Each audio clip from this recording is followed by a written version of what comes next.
We're live. We are live. We are live. Hey, folks. We took last Sunday off, but we here. Here we are again. Thank you for joining us another Sunday on the Black Therapy Show. We have a very special returning guest, Brian Simpson. This. I had so much fun and learned so much from Brian. I decided to invite him back. I also invited the other guy that was on here with you, but it was kind of late. I think I invited you guys. Friday or something like that. I was kind of hoping you can make it, but I knew everyone would not be able to make it because Tiffany, Kevin, and myself, we only come up with topics like on Thursday or Friday and decide what we're going to talk about. So I really don't know way ahead of time what the topics are until later in the week, but we are working on that. So today we're going to cover several topics. We're going to cover the 3,000 plus Black women that have been laid off, and that's by design. That's not an accident. Also, the question I wanted to ask on this show is Trump is pushing this country towards segregation. Of course, that's not going to be said, but if you watch the actions of him and his administration. But my question is, are Black people better prepared to handle segregation this time around in 2025? Are we ready? Can we say, okay, go ahead, segregate all you want? You know, we're more educated, we're more financially stable. You know what I mean? It's not like we can't do certain things like we couldn't do back in the Jim Crow days. So, you know, are we ready? And Trump, and I have video to prove it, said that Black people are born criminals. It could And be they are born slave masters. But yeah. that 2 years from now, 20, he said, it is what it is. We are just born criminals. There's nothing that can be done to change. I need to see that video. They will slit your throat and don't even think about it. That's just who they are. That's what he said. All of that.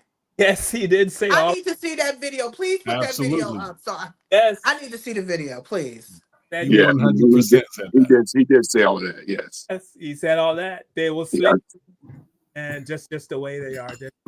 That's just who they are. So we're really going to get into it. But before we do that, we'll go around and see how everyone's doing. Brian, how are you, my brother? You're in San Francisco, correct? Yes. Okay, and you wrote a book because I think we did. Yeah. I've actually written two. I'm the author of Town Secrets, an Alex Archer adventure, and The Nightmare's Edge, an Alex Archer adventure. They're two in a 3-part series. I'll be completing the third in the series here, hopefully by the end of the year. They're works of fiction, but the books bring attention to the issue of human trafficking in the Black community, particularly, and other communities of color. Wow, we definitely have to do a show on that because I never even knew that was a thing. Yeah. It's I remember always wanting to write novels and just kind of decided that I would in 2017. I kind of started to brainstorm the characters. And when I conceptualized the character, Alex Archer, he needed a conflict to address. And I remember hearing back then at the time that there were 64,000 missing Black women in America and no one was talking about it. So right then I knew that's going to be his issue. That's going to be the conflict that he addresses. But as I began to research that book and just look at the topic of human trafficking as a whole, I found that it was a very insidious crime that could be happening right next door to you and you not know. And it just has all of these different tentacles. So the series that I'm writing, I call it the Dark Journey series. You can find it at my website, theauthorbriansimpson.com, or at major retailers. Just that when I began to look into it, the series, is going to be about these various tentacles of human trafficking that are out there. So, okay. Tiffany wasn't here last Sunday because mom, and I was asking her how's her mom doing, and your mom doing fine, right, Tiff? Well, so far, mom is doing good. We have her in rehabilitation. We had a situation where she had a procedure done and it had complications. So we just got getting her back, moving her legs and moving in her walker. So I want to send love to my mommy. I Yes. love you very much, and everybody that has been there and supporting and sending us love. We really appreciate it.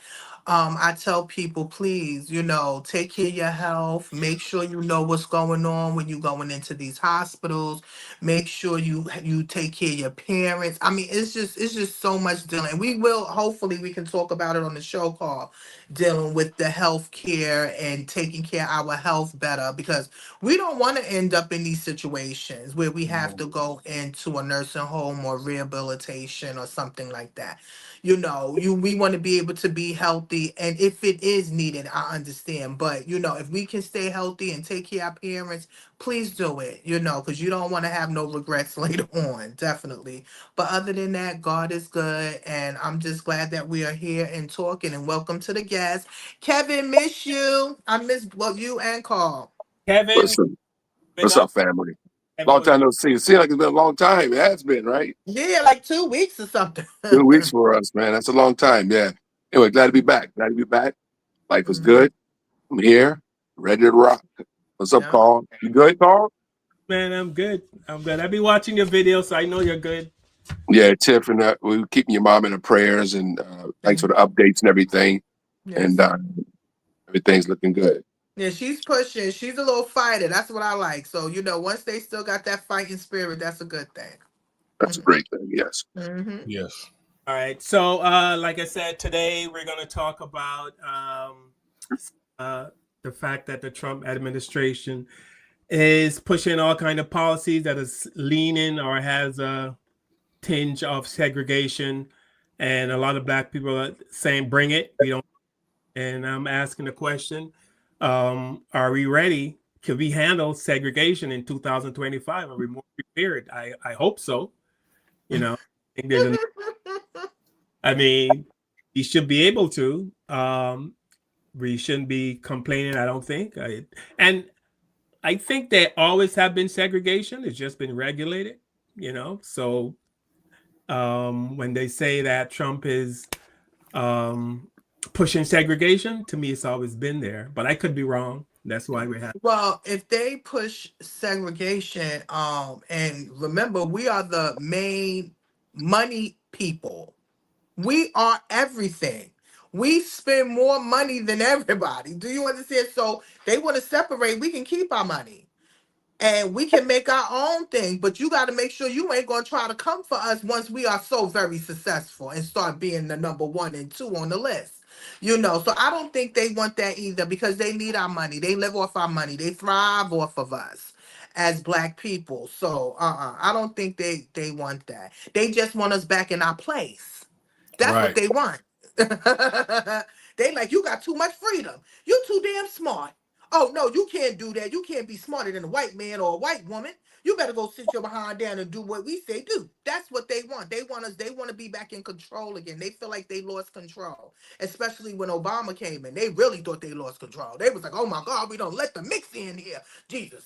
And he got a black wife, a real black wife. You understand what I'm saying? It was just too much for them. Okay. So that's why. Speaking of Obama, I'm glad you brought up Obama. I'm going to ask this question, then I'm going to show some videos, and then we're going to, get with our theme song and get the show started. But do you think if Obama was as dark as Wesley Snipes, he would be president? No, he would not be president. Absolutely not. Only reason why he was president is because his mother was white and she was from Hawaii. I think Hawaii or somewhere in some country town, and his father was from Kenya. His father wasn't even American born. You understand? So they didn't have no threat. Remember, Mr. Bryan was just talking. They didn't feel threatened about him. They didn't feel no way. You understand? They was more nervous about what's her name? Michelle. That is true. Yeah, Michelle had him shook. Yeah, Michelle had them. She had to have more security than he had. Right. Because they threatened her so daggone much. Yes, So Obama had Wesley Snipes scholar, he could be president? No. I say yes. You say yes? Because Obama even though he was a light skinned or brown skinned man, if he's a dark skinned man, it wasn't. People still looked at him as a black man. At the end of the day, he's a black man. That's why we got Trump right now. There's a rebuttal to Obama, right? So at the end of the day, he's the first black president. So black is black. Oh, stop Wesley it. Snipes black or Elder Barge black. Black is black. Yeah, black Right? is black, but you know they was not So, letting that. but what got Obama over was his charisma and his gift of gab. So if he had Wesley Snipes' complexion and still delivered that gift of gab and that charisma that he had, his gift was his charisma and his ability to not make people nervous, not to make certain white people nervous. So it wasn't his. I think racist white people don't like black people no matter what. I'm light skinned. I deal with racism. So I don't think I don't think the KKK going, hey, this dude's light skinned, let's not hang him. It's still gonna hang my ass, right? I feel you on racism that. is racism. I feel you racism on that. is racism. Let me ask you like this though. If you had, let's say, Obama, but you had a brother like Wesley Snipes' complexion, same charisma, same intelligence, everything, same resume, yada, yada, yada, and the nation had to choose between Wesley and Obama, who would they choose? That's an interesting way to look at it, Thank you, Mr. Bryant. They don't listen to me. but that's like saying Wesley Snipes can't get an acting role over a light skinned actor that has the same skills that he has. No, Well, he probably beat out a lot of light skinned actors. No, it's not. That's happened. Yeah, that's happened. You have with that particular example, listen to Viola Davis and the things that she has mentioned, the struggles that she's had over being a dark-skinned woman, black woman versus being Halle Berry.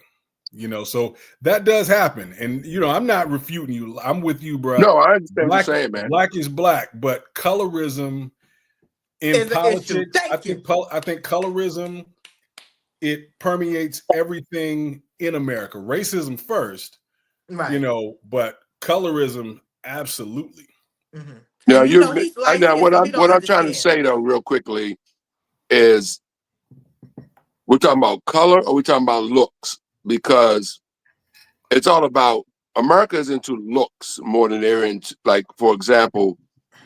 Let's say Sidney Poitier, for example, who's a dark skinned brother, right? I mean, he's not as dark as Wesley Snipes, but he's still a dark skinned brother. So he's darker than Obama too. So so a Sidney Poitier looking brother could have been president if he had the charisma of because it's about the look. The Bill Cosby, for example, or Jesse Jackson with the afro couldn't be president. You know what I'm saying? When Jesse had an afro, and it looked like Dr. J. Right, so that wasn't going to work for white America. Looks and colorism. That wasn't going to work for white America.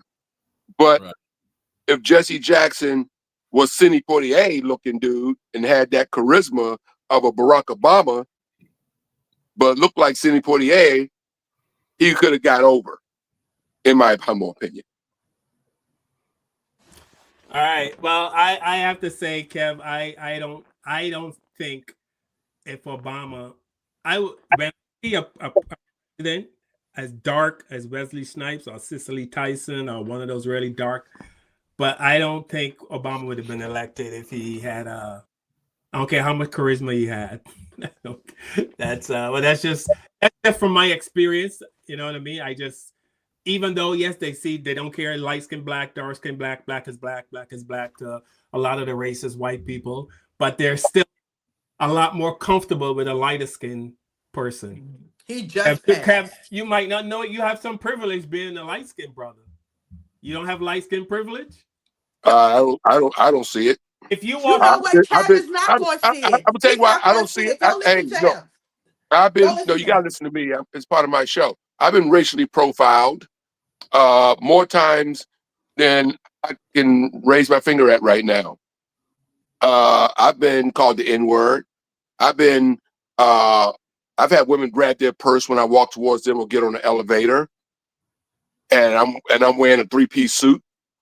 You know, That's I've dealt general. the same racism that Wesley Snipes, if he wasn't famous, deals with.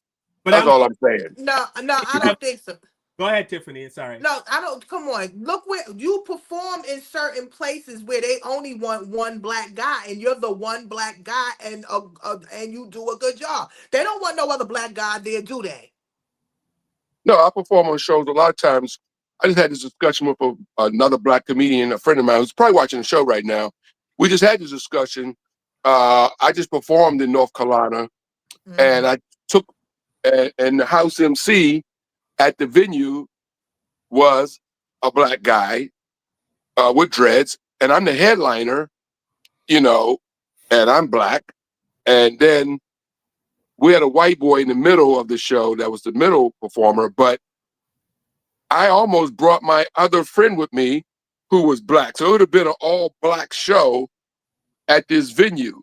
And I was telling my comedian buddies, we were discussing this, that even though this comedy club is in the South, this agency wouldn't have cared that the show was all black. And we were talking about all black shows being in these mainstream comedy clubs in America. And I was like, yeah, well, I was in the South working, and the agency that I work for don't care about all black shows because I could have easily had an all black show. And I've had all black shows in these comedy clubs in the South. Even in Florida, I've been on stage with all three acts being black at a comedy club, Carl. And you know what I'm talking about as far as the format goes. It's what I'm. Yeah. So, I mean, it's changed. I remember back in the day, they wouldn't put all three black comics on the same comedians on the same show, maybe back in the 80s and stuff like that. Most agencies wouldn't do that. But now they're starting to shy away from that now, from my experience, Tiff. I'm just being, you know. If I can interject something with that, and you know, and first off, I will say with you, Kevin, I agree 100%. I've got, you know, this is all of us. We got family and friends that are light skinned, dark skinned, whatever, and we all experience racism when it boils down to it. I can't sit and say that my racism that I've experienced is more than yours. In regards to colorism, I think colorism is more of a thing that we as black people put on each other more than anybody else, but it does come into play when you're talking about the nation and politics. Now, with that said, when you're talking about entertainment versus politics, you know, they aren't going to care about an all black show.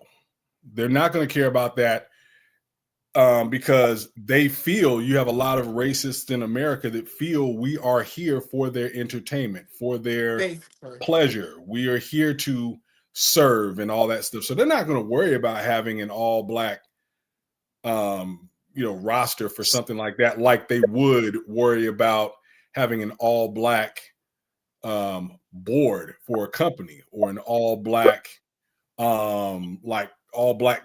representatives in Congress or all black representatives in the Senate.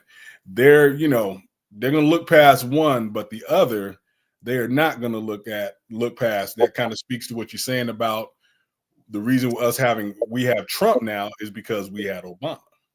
Yeah. But here's what I'm saying, Kev. You have some light skin privilege. If you walk into a store and Brian walk into a store, who do you think is going to get the most attention? That's a good question, but I've been followed. But that's my point.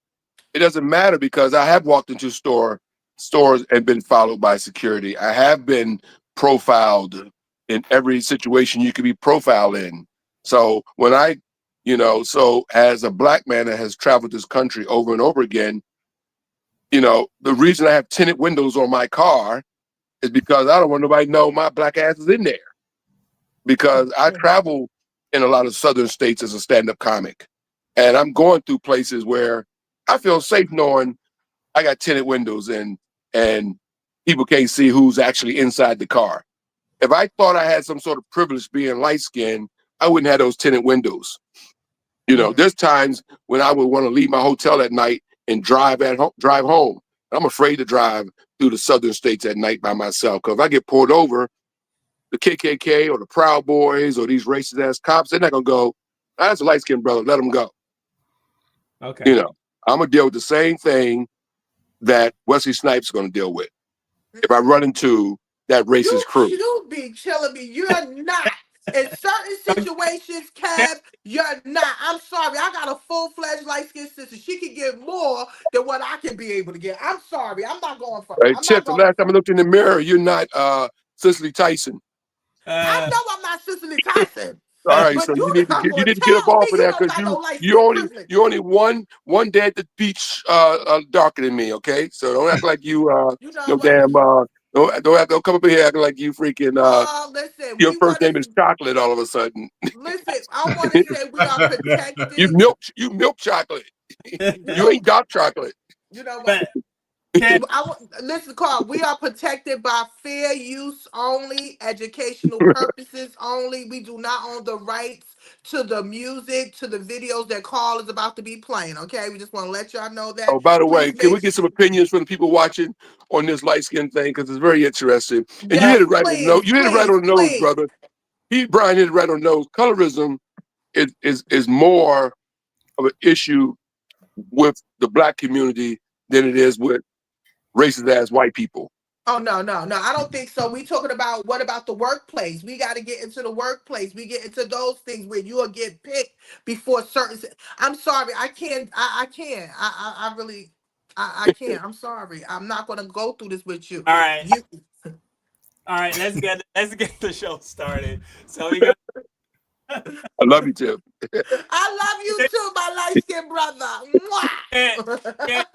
Can't get Kevin to admit he has a little bit of privilege. Kevin, you do have a little bit of privilege, but he doesn't want to. So he's just gonna move on. But you do have some privilege. Some. It might not be a lot. No, it's not a lot, but you got a little bit. You got some. Well, I'll be glad when I see it.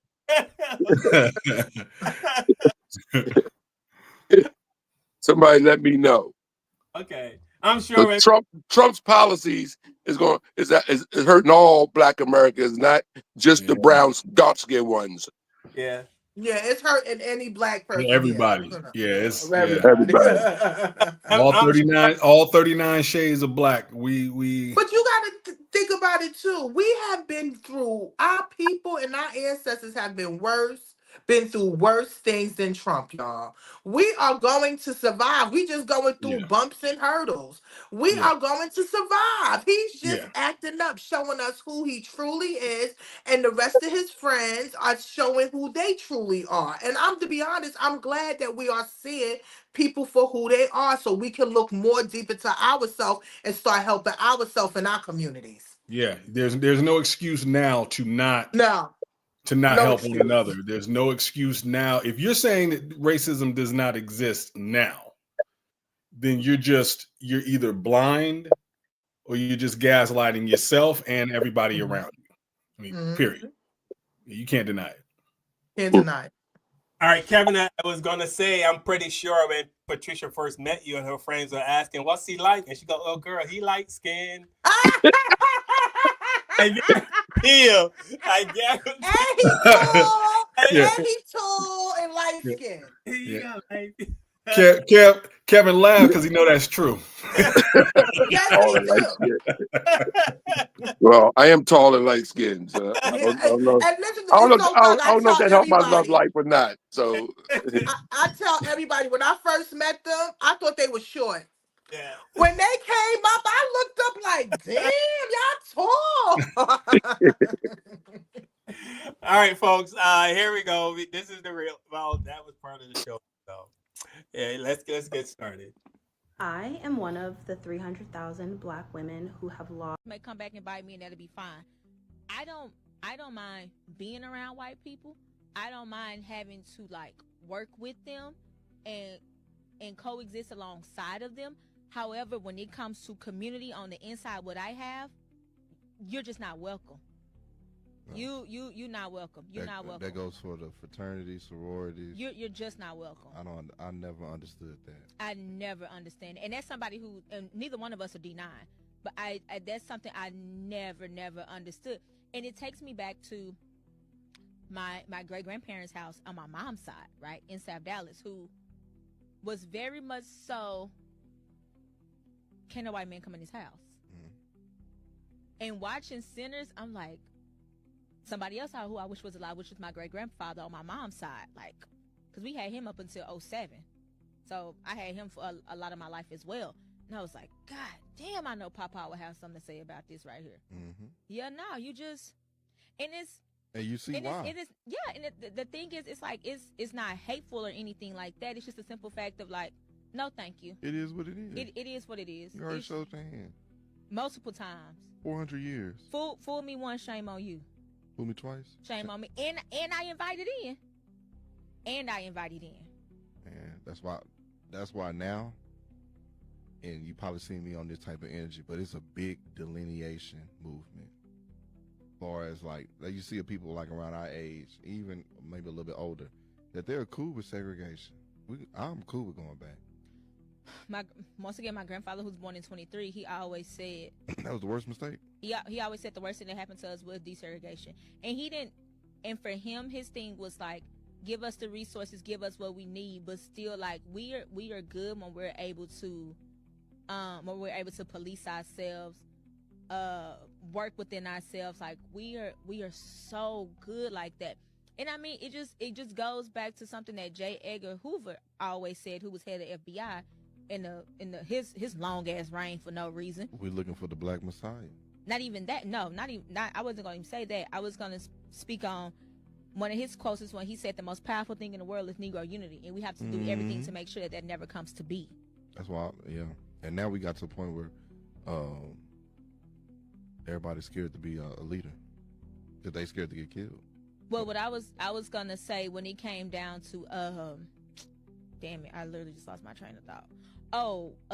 Something else that I feel that made Sinners so powerful was this idea of breaking generational curses.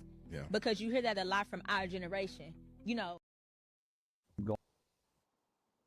going into 2025 and the country under new leadership, is there a direction that the Black community should be focused? We have tried everything in our 400-year sojourn but one thing, and that's unity. In order for us to get freedom, justice, and equality, we need to do what other ethnic groups have done. We are scared of the word separation. And when I say separation, that don't mean separating from others with the intent of hating them. I'm talking about separating with others where we pool our resources together and we begin to do for ourselves what we've begged others to do for us. And we got to stop begging for a Democratic Party or a Republican Party to do for us what we could unite and do for ourselves. We have a $1.7 trillion spending power, and the dollar don't circulate for 6 hours in the Black community before it's gone. So we need to create a Black economy, which we can handle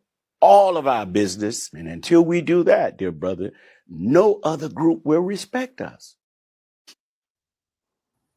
Integration destroyed Black people. Who integrated us? There has never been integration. There's only been desegregation. Deseg is not the same. When you desegregate, you forcibly remove the legal barriers to entry. So public schools desegregate. They removed the barriers that excluded Blacks. But did they force you into the white school? No. When they desegregated the white hospitals, did they force you to close down your Black hospitals and start going to the white hospitals? Did they force you to leave your Black communities and move into the white community? Did they force you to stop sending your children to HBCUs and start overwhelmingly sending them to PWI universities? The white man desegregated. The Black man integrated. We wanted to be with white people. We love white people. Why do you think educated black men marry snow bunnies more than the men of every other race put together? We are intoxicated with Caucasian people, and we keep on making excuses as to why we don't want to leave them people alone. And truth be told, it's because of our racial inferiority complex that has us believing that if you ain't got no white people around you, if you ain't living with white, if you ain't dating white, if you ain't sleeping white, if you ain't working white, if you ain't learning white, then you are an inferior being. With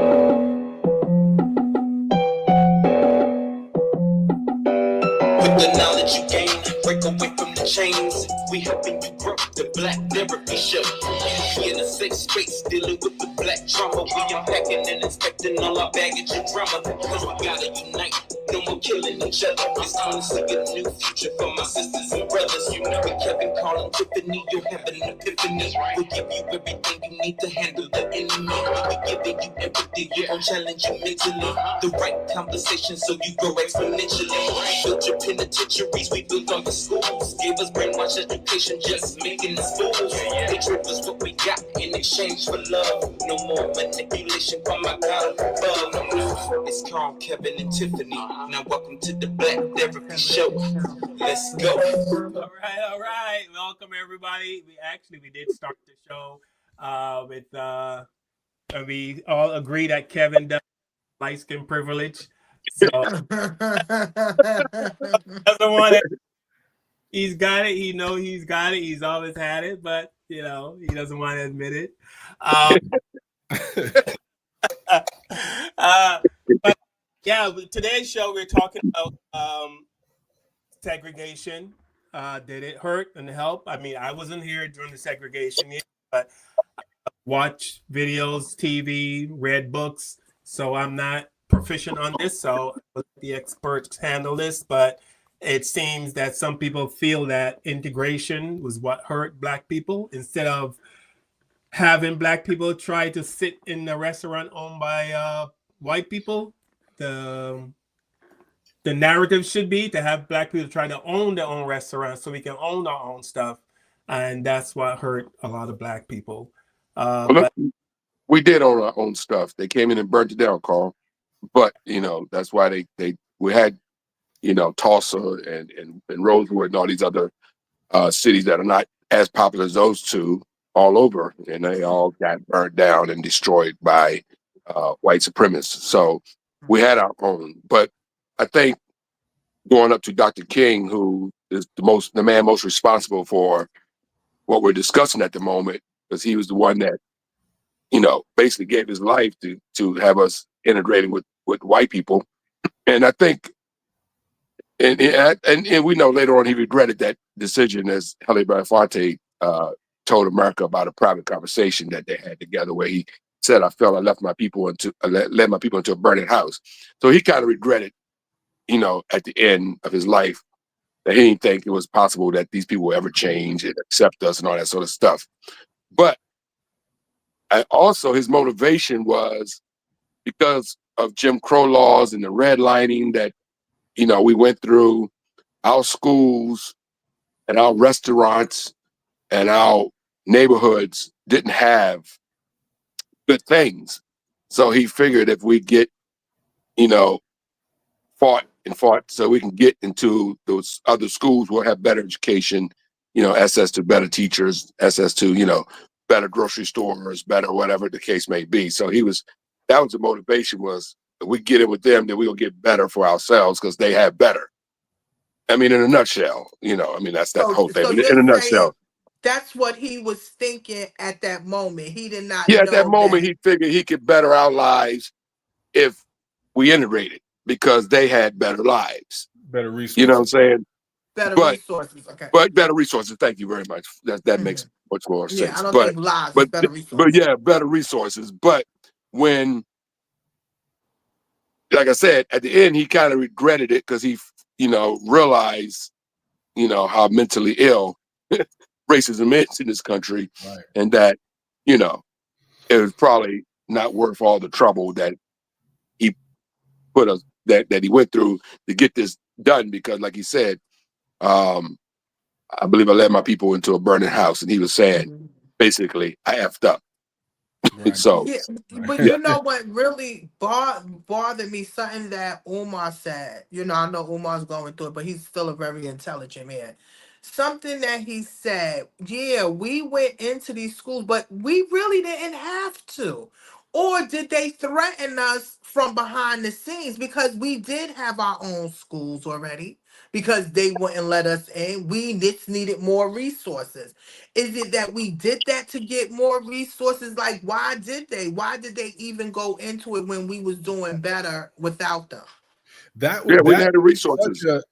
such a powerful statement he said, and I'll be honest with you, I had never thought of it that way until just now. I had never thought about the fact that, wow, we didn't have to go over there. Maybe, and it could have been something, particularly in school. I've been in education for a number of years, and resources can get allocated and reallocated. So maybe that was why. But you know, when it comes to other things, though, we didn't have to start going to white stores. We didn't have to start going to, you know, other white owned businesses. We had our own. I remember the first person to ever tell me that was my mother. I remember my mother telling me, probably in my early 20s, she's like, segregation, I think, destroyed us. And when she was saying that, when we were walking around in my hometown in Florida, I live in San Francisco, but I'm from Florida, which is, a lot of people don't think it's South, but Florida is That's the South, yeah. that's the deep South. Yes, it And is. and there was a street, and all I had ever known this street was just kind of this kind of rundown street. And she pointed out all these empty buildings. She was like, baby, at one time, these were thriving businesses. And I couldn't even conceptualize it, because all I had known was they were run down since I was born. And she said, we owned all of this. It was all thriving, bustling. We didn't have to go across the tracks. But when segregation came, that's what we started doing. And it hurt our businesses. It hurt our communities. It was, I'm sure we've all heard the story of the Iceman coming through, when you had ice boxes, and you know, you had the black Iceman who would sell the sheets of ice to keep your ice box cold. But when the integration came, they began to buy from the white Iceman, and they asked this black man why, and it was like, well, because that white man's ice is colder. And it's Isn't that something? And it's like, it's ice. It's the same, but you just think because it's been touched by the white water is better. That it's better. And so that's the mentality for us to survive this segregation thing. It kind of goes back to what Umar says. We have to stop being afraid to separate. And I think it was the first brother that said that, but it's not a separation because we hate people. Nobody accuses Asian It's people. not that. Yeah, no one accuses Asian people of hating us because they have their own community. Nobody says that about Jewish people. That's right. The Latino community is very, very strong with that. You're out here in Cali, you'll see Mexican, Latino neighborhoods that are thriving because they're just circulating their dollars. So we have to stop being afraid to do that on our own. That's right. You're on mute. Sorry. Yeah. So to ask the question, I mean, do you think that we should, like, they say necessity is the mother of invention. So should we be upset for what Trump is doing, or should we just, we got to regroup, we got to stick together? As the video showed, the guy in the podcast, he said, Black unity is something we haven't had in 400 years. So is this the time now for us to unite rather than argue? It's been time. It's been time. It's been time. I mean, it's one thing that I've learned about racist people, because I went to a PWI for college, and even before that, with my father being in the military, I went to two separate high schools, one on the East Coast, one on the West Coast. The one on the West Coast was the predominantly white high school. And one thing I've learned from just being around racists, and not all the white people I was around were racist, but one thing I've learned from being around racists is that they're going to do and say and think what they're going to do, say, and think, regardless of what we do, say, or think. So if Trump is looking at doing this, we can protest, we can do all that, this, that, and the other, but I don't think it's something to be afraid of. I think, and the reason I say that is because we have history on our side. History tells us that every time they have done that when slavery was ended and we could move around and stuff, they told us then, we don't want you around us. So we didn't go around us. And as Kevin mentioned before, we created Tulsa, we created Rosewood, we created the other 29 communities that were burned down. So we've done it before. It's just in doing it again, you have to basically be ready for the BS that comes. Dr. O even said that when he was here. Dr. O said it's something, they did a study or something, and they saw that black people will help white people before they'll help black people. Like they'll go to them first. It's just something that gives off. So I don't know why our people don't want to help each other more. Seeing all of this that's going on, seeing the behavior of different white people, especially in the South. We've been seeing a lot of stuff go on in Alabama and stuff with this, you can do it, but this one can't do it, So we need to stick together. And it's not like we don't have time. We have enough time to stick together and work more with each other instead of against one another and start building, start building some foundations. Yeah. Let me read. Okay, Highly Favored said they integrated us to take advantage of our resources. Yes, we money. Very good point. We're money. We've been money to them. Remember, we came here as money. They saw us as money. That's us. We are walking money. So they know they need us regardless to what. So that's why they wanted to keep us together. They said this could be a good idea. We don't have to live with them. We don't have to be around them, but we can take their money.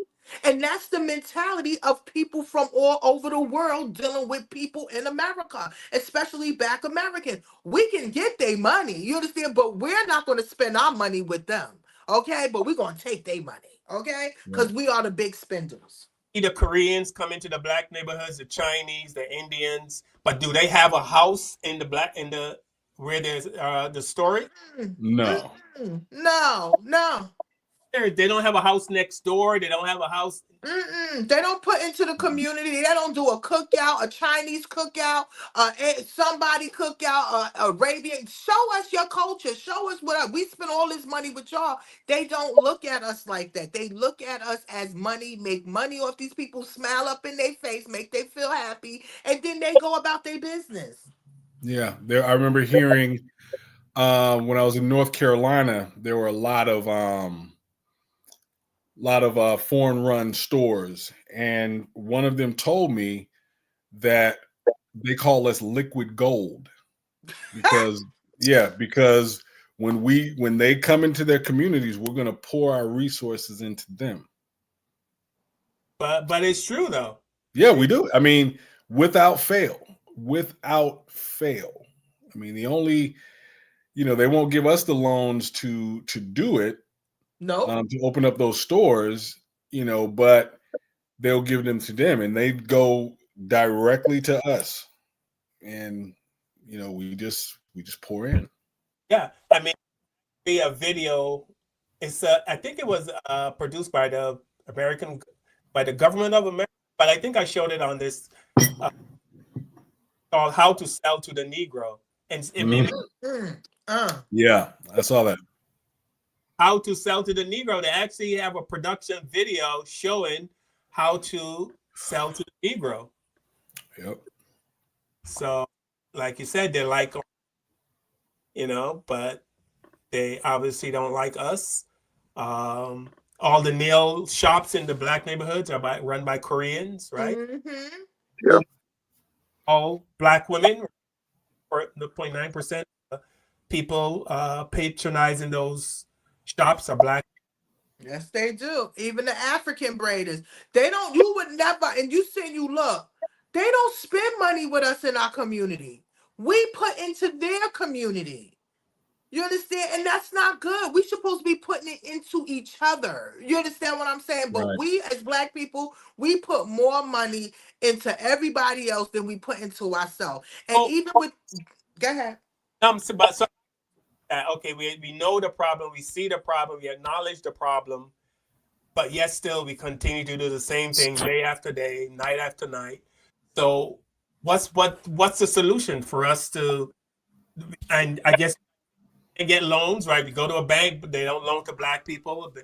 I mean, would they loan to a person who just landed here from China? They would. Oh, you know that because yes, they do it all the time. Why you think they can get businesses faster than we can be able to get businesses? You know, because remember, yeah, they could probably be immigrants here, but if they mess up, what happens? They can send them back. But also they know that they're not connected with us. So they know they're gonna take our money, make their money, and do what they gotta do. It's us. We gotta wake up. You understand? And you gotta remember when you've been programmed for 300 to 400 years, how are you supposed to be? It's gonna take some time to reprogram us. So are we slow? Because I hope 100 years from now we're not going to have this. I mean, another 4 people sitting down talking about the same thing over and over again. I mean, are we seeing any changes? Is anything changing slowly? I mean, is any progress being made? It is making. I see different progress. You're seeing a lot of Black people investing more into land, you know, into communities. It's taking slowly but surely, but I've been seeing it. It's happening. And to be honest, we need to stop telling everybody our business. Do you see Asians and Jews up there with the money in their hand, like we're about to open up a business? This is what we're about to do. But they don't do that. We're the only one that makes a public announcement to everybody. Make your thing, do your thing. Don't let Yeah, move everybody in just let the silence. whole world. But I Yeah. think that whole thing, Tiffany, with Black people holding up money and bragging about, you know, they got 10,000 and they feel like they got the world by the balls because they got 10,000 in cash. I think that all society treating you like you're nothing, right? And we just feel like we need to tell people because we've seen videos where there was a video where there was a Black guy in a neighborhood and this white guy felt he wasn't supposed to be there. And the Black guy literally said to him, I own a business, I own my own house, I own a car. He was going down the list of things that he has. And I'm like, why does he feel the need to tell this white man who he has never, he probably would never even see again in his life? Right. He felt that he owned a house, he owned a business, you know what I mean? Because a society like you're nothing. So you always feel like you. Yeah. And it's conditioning too. Sorry about that. It's conditioning too. As Tiffany was mentioning, for 400 years, we've been programmed a certain way. We've been programmed to look at white people a certain way, but we've also been programmed to look at ourselves a certain way. We've been programmed to not trust one another. We've been programmed to compete against one another. So those are mentalities that need to be broken down, that need to be done away with. I mean, granted, there is friendly competition, but the type of competition that we do stems from white people convincing us that in order to be around them, and it's that segregation kind of okie doke again, there can really only be just one. Like Tiffany was mentioning in reference to Kevin, you know, they might want you to be the one Black guy, right? So we've got to stop thinking as though I'm in direct competition. Yes, okay, I'm an author, I write books, but does that mean that I cannot help another Black author? No, there's enough for us to go around. I have Black authors or aspiring authors who come up and talk to me all the time. If I'm doing a book signing or if they'll reach out to me on social media. Yeah, I'm like, here's what you do, you know, because I'm not going to sell everybody. I might not be your cup of tea as far as an author is concerned, but this brother might be, so let me help him out. This sister might be, let me help him out. So we've got to get that conditioning out of our minds. Mm-hmm. And Brian, I'm an author also, man. And you know, my books sell more because I'm light skinned. So I just wanted to point that. Yes. Hey, you go if that's the case, you gonna have me doing a Drewski.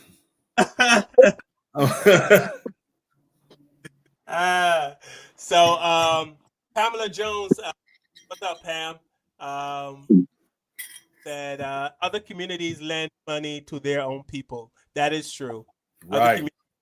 And because I learned how they own, how like you notice a certain group owns the gas stations, the 7-Elevens, you know, and the way they. But why can't we do the same thing? We buy one gas station when it starts to make money. We loan another person to open another gas station. Well, how come we can't do that? Like you would say, Puerto Rican move in their neighborhood, one house, 50 people, right? Then they buy a second house, and then per house, and they buy a second house. That's like 12 people per house, and then they buy another house until everyone owns a house. What are we so traumatized? We can't unity. Like the guy saying in the video, why is it so hard for us? And it's not just when I talk, I'm talking about the Caribbean as a whole. It's the same issues that Black people have here. Trust me, we have the same issues in Barbados, Trinidad, St. Lucia, and any Caribbean island you go to where there's the same issues. Here we issues, no matter where you go. Right. So, right. I think it's that competition thing again. I think a lot of us, because we've been conditioned to think that there can only be one successful Black guy in this area or one successful Black woman in this area. So when we look and see another brother succeeding or another brother trying to get into an area where we're succeeding, we feel as though he's a threat. And I remember actually hearing about, I think it was in the Bahamas. There were these two franchise owners that they kind of vowed that they weren't going to be that way. One on the KFC, one on the McDonald's. And you were like, look, no, we're going to send people to each other's, because you know what? One day I might not want chicken, so I'm going to go over and get a burger from you. You know, one day you might not want burgers, so you can come get chicken from me. We're going to build each other up. We don't understand that if Kevin wins and Kevin helps me, now we're both winning, or vice versa. You know, it's not a competition. I mean, there is, like I said earlier, there's friendly competition, but you know, we all want to be the best, but being the best does not mean I can't help you be your best. And we don't do that. So we don't. The whole thing about banks is a problem too. We've got to start our own banking. We have to start our own banking. And it's not like we don't have the money to do it. We have a couple of billionaires or people that can be able to invest into a reputable bank. I mean, come on. We do have Black banks, because I think we did a show, and I found. Yeah, we have Blacks. One United is a Black bank. One United is a big Black bank. I think Carver is a Black bank. Yeah, One United. But you want to hear something? How do they do on lending to Black people? Right, that's the thing. That's a question that I would have. I need to look into these banks, you know, because it's great to have a Black bank, but do you have any programs that are going to help Black people come up? Right, and are they just a cover for a Black bank, but is run by a white organization? We got to worry about that also, because you have a lot of that going on. Because I think, what's his name, Killer Mike and them was supposed to be doing some bank thing. You had to be on a waiting list, and you try to support your people, but it's just, again, we need a reputable bank that we know is Black owned, Black run, and we can be able to build businesses from it and get loans and help, because these banks, they do look at us, and when we check that we're Black, that's a part of the test. Okay. Right. I think that one of the problems too with the Black bank was not enough people were putting money in those banks, but there was a lot of issues with depositing money, getting money. There was a lot of issues. I mean, I guess it's kind of the Isaac Hayes Junior, who's trying to get us to go over to fan Fan base. base, yeah. But I mean, I want to go support him, but man, it's not as easy as TikTok. I mean, Yeah. Why is that? Can you tell me that? Because I don't understand when they want us to give them $300. They're asking for money. Who? fan. That's website. What's his name? With Fan Isaac base? K's son. Yeah, he's Fan base. They $300. invest. They asked you for $300. Oh. They asked you to invest into this thing. I'm like, I didn't have to pay TikTok or Instagram or Facebook. Well, I kind of, now that you mentioned it as an investment, I kind of understand, because it is going to take some investment to get it there. And the reason I say that is, you know, we don't have the resources in the Black community that some people have. I mean, I live in Silicon Valley. I mean, it's the tech stuff out here is just ridiculous. And that's long old money. And you know, some of these tech, they call them tech bros out here, they can throw 10 million at something, it fail, and they like, oh, okay, well, what are we gonna do now? You know what I'm saying? So we don't just have those resources. So I can understand why he's wanting to do that. It's just, is he explaining? I'm just hearing of this. Is he explaining where that's going to go and what that's? I'm sure he is. I'm sure he Yeah. is. I'm sure he is. He's not asking people to send him money, not telling them what he's doing with it. So I'm sure he's. It's for the website to build the website. You know, like, I need more information. You know, that's how I feel. I need more. Like I said, I don't have a problem with supporting it. I went on it, but then it kept popping up to, you know, do $300. I'm like, wait a minute. Are they serious? Like, it's an advertisement. They want you to invest. And I didn't know. I thought that we were moving through algorithms, you know, and stuff like I didn't know it's politics and social media. So maybe he do need the money to do the platform, but is it to buy your own server? You know, like, I need to know these things. Like, if we doing this, is this buying where we don't have to go into Google, we can go into you? Do you understand what I'm saying? What is the main goal of us paying $300 for a site like Facebook and Instagram? By the way, I'm reading about One United Bank as we talking here. Two of the main investors into this bank is Irvin Magic Johnson and Janet Jackson. Yeah, along with Jerry Busby, who one of the owners of the Los Angeles Lakers. So they're big people behind this bank. Yeah. So there you have it. He's a black man. Is Jerry Busby's, no, he's not a black man. He is a white man. But Magic and Janet are black. I don't get, again, it's still a white hand in it.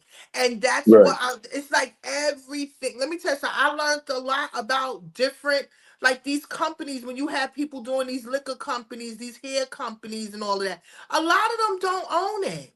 They own a certain percentage of it, but half of it is owned by somebody else, especially with big money. Louis Vuitton, Hennessy, and Moet, they own a lot of half of businesses of black people. Okay? A lot. And one of them is Riri. You understand what I'm saying? So my thing is, why it can't just be just black owned, just black owned, you know, or are they giving us outlets like that? You know, I don't know. I don't know what our people are doing with their money, especially our successful billionaires. I think we have like 10 of them that's in America, right? I don't know. I don't know the numbers of billionaires, black billionaires we have here in America. But don't we have enough?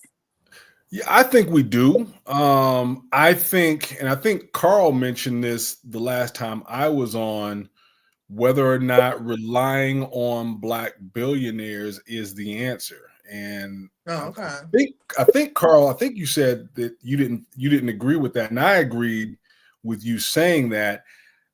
The brother mentioned that we have 1.7 trillion in spending power. We don't need billionaires. I mean, you need them. It's good to have them.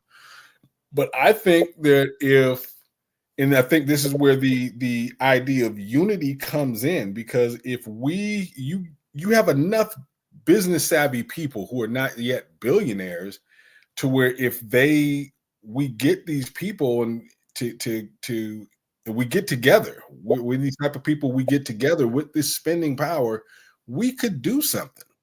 There's enough of us that know about business, marketing, things to just pool resources together, and we just build each other up. But we got to get out of this competition, because that's one thing that's one thing that I've seen is, it could be four of us, and if Carl starts having too many good ideas, the tendency in our community is for Brian to start competing with Carl to be the one.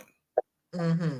You see what I'm saying? So if we just get together and we just kind of know our roles and just build, we can go up. But we've had so much division sewn into us that it's I think that is a uphill climb. Yeah. I think it was, I forgot the other brother's name, because I was saying I don't understand why, and I've said it before, and Tiffany and Kevin know, why you have like a basketball team or a football team and you have all these millionaires in one room. Why can't they get together and start something? Why can't they invest and give us a Microsoft or give us an Apple or give us something huge that Black people can be employed and have great salaries, and that can continue for generations and generations? And the other brother was saying that even though these are poor, these are men and women who were poor all their lives, now they have all these millions, they are kind of afraid, you know what I mean, like, if that's why they are chosen. But if you 100 million, you can't take 1 million, 10 of you can't take. They rather buy a car and a chain. We don't have. It's also the wealth gap, that we've had to deal with too. And it's a big wealth gap between the white America and Black America, right? Yeah. We all know that. So I don't know if everybody got chains, but I mean, I think Black people got. Look, we just read here, and we got 40 million. I think 40 million African Americans that live in America. Somewhere around 46 now, 47. Is that the right number? Somewhere around that number of African Americans, around 47 million. And out of 47 million Black people in America, we have 107 on record here, as I'm reading, 179 million of them are millionaires. Yeah. That's not even a large number. No, that's not a large number, because I'm looking at the Forbes. 179 million Black people are millionaires out of 47 million people. Yeah. And look, and they said there are 21 Black billionaires in the world, but only 10 of them is from America. Yeah. But my point that I'm making is, as Black, we all see the plight. We all see the problems we have. We all see the people that hate. We know it, right? So you as a Black person, and maybe I don't understand it, but me as a Black person, I think we should be trying to help each other. So if you are a Black athlete and you have 100, and you're in a room with 15 other making 100 million or 50 million, whatever, you can't take one of your million and say, hey, let's start something.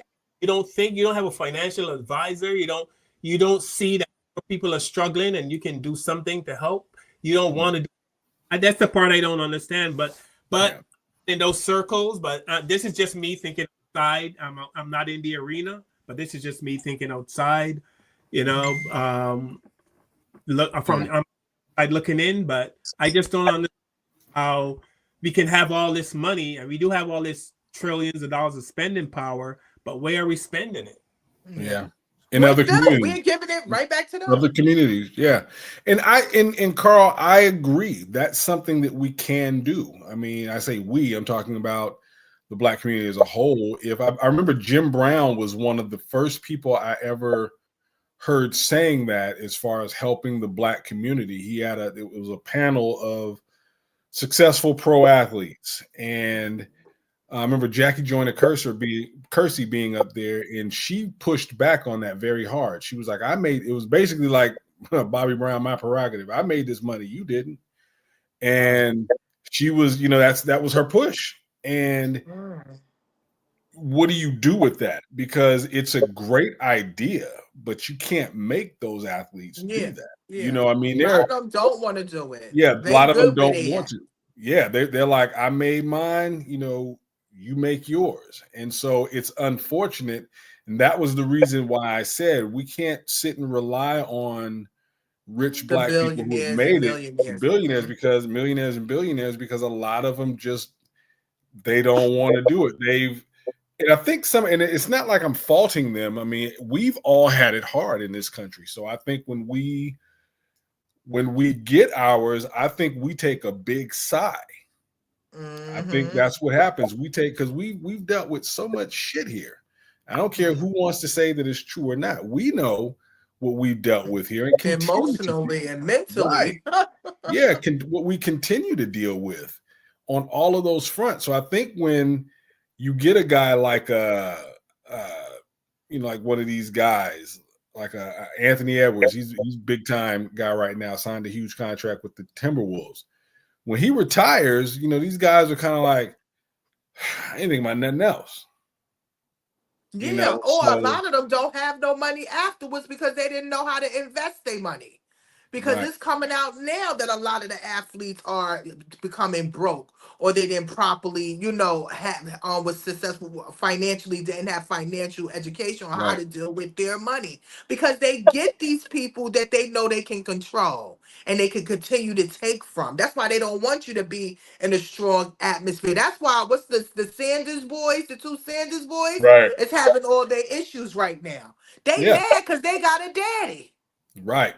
A rich daddy who is a rich daddy, and he know the game better than almost all of them. So they don't like that. So they're gonna be fouling them, trying to play games with them. You saw one of the white boys punched him in his face, or like yanked his thing or something, and he swung on that ass. He was like, "You're not gonna be trying to hurt me." But yeah it's serious. It's serious. Yeah. All right, we're gonna move on to Tiffany's favorite. Tiffany can't believe Donald Trump said we were born criminals. Yeah. United That right there is crazy. That's funny. So, without any further ado, I will let you hear for yourself. I need to see. This could be AI. Let me see. No, it's not AI. I'm gonna have to check. I need to see this. This is exclusive, y'all, because if this man said this is what they really see us as. Criminals. As soon as we come out the vagina, we like this. We're about to steal some shit. Okay? Like, what is going on? Just please show us, please. I just... Here, a couple of videos. So here we go. Are Black people born to be criminals? These are hardcore criminals. We took many people off the streets of Washington, D.C. They're hardcore. They're not going to be good. In 10 years, in 20 years, in 2 years, they're going to be criminals. They were born to be criminals, frankly. They were born to be criminals. No, they were born to be criminals, and they're tough and mean, and they'll cut your throat, and they won't even think about it the next day. Governor Wes Moore is firing back, escalating his war of words with the White House, comparing the president to racist TV character Archie Bunker and calling the comment a dog whistle in an appearance in Howard County. Do not listen to what Donald Trump called you yesterday. When the president from the Oval Office calls you natural-born killers, children who are born to be violent, I say this: I respect the office, but I will never honor ignorance. So I asked the governor if he thought he could use any kind of federal help combating crime. We have been very clear with this administration that federal resources like that, like FBI and ATF, et cetera, those are always useful. But Moore says he draws the line at the National Guard. So Trump said more criminals. So I'm going to play some videos. This is a trigger warning. This is going to involve some stuff that might make you, tear up a bit. Let's see who are foreign criminals. Got a book called 100 Years of Lynching written by white men. Taking black women who was 4 months pregnant, they took us for years and hung us up at the feet and stuck a dagger in the stomach and ripped it and pulled the unborn baby out just to put fear in other slaves. They tied up black people to horses and 2 horses and pulled his arms out and pulled his legs out. Lemonade trains with white children and white people of America used to come and watch them tie up 10 or 15 black men and pour gasoline on them and burn them, watch them burn alive. They took us and hung us up with trees and shot us with bullets. They took and cut a hand off and gave it to the little boy and they took the leg off. And this is worse than the devil. All right, but... see, the devil, the preacher in the church taught us that the devil was up under the ground. Right. And he'll wait till he died before he burn us up. This white devil in America was worse because he burned us while we was alive. He didn't wait till we died. So what I'm trying to say is the deeds and the works. And I think this, if Elijah Muhammad can stand in America for 42 years before my little black self was born and say that the American white man is the devil, then the white man should get up and say you are alive. They made him eat his own flesh, then called it justice. This is the America they don't teach. Claude Neal was 23 when they turned his body into their dinner theater. And y'all still say racism's exaggerated? 6 hours of torture, cutting, burning, forcing him to chew his manhood, while 5,000 white folks cheered like it was the Super Bowl. The photo evidence still exists. His mother had to identify what was left. Just skin hanging from a tree like Christmas decor. They reopened the case in '69, when all the killers were retired with grandkids. That's not an investigation. That's a punchline. This book names every accomplice, the deputies who handed him over, the doctors who watched him bleed out for entertainment. They claim no one alive to prosecute, with the system that protected them still working overtime in Florida today. Get this book before they ban it. The unwhitewashed truth is the most dangerous weapon we've got. The youngest person executed in the U.S. was wrongfully convicted, and his story will leave you in tears. In 1944, 14-year-old George Stinney was accused of murdering 2 white girls in South Carolina. His trial lasted just 2 hours, and an all-white jury convicted him in only 10 minutes, with no evidence, no defense, and no justice. On June 16th, George was taken to the electric chair.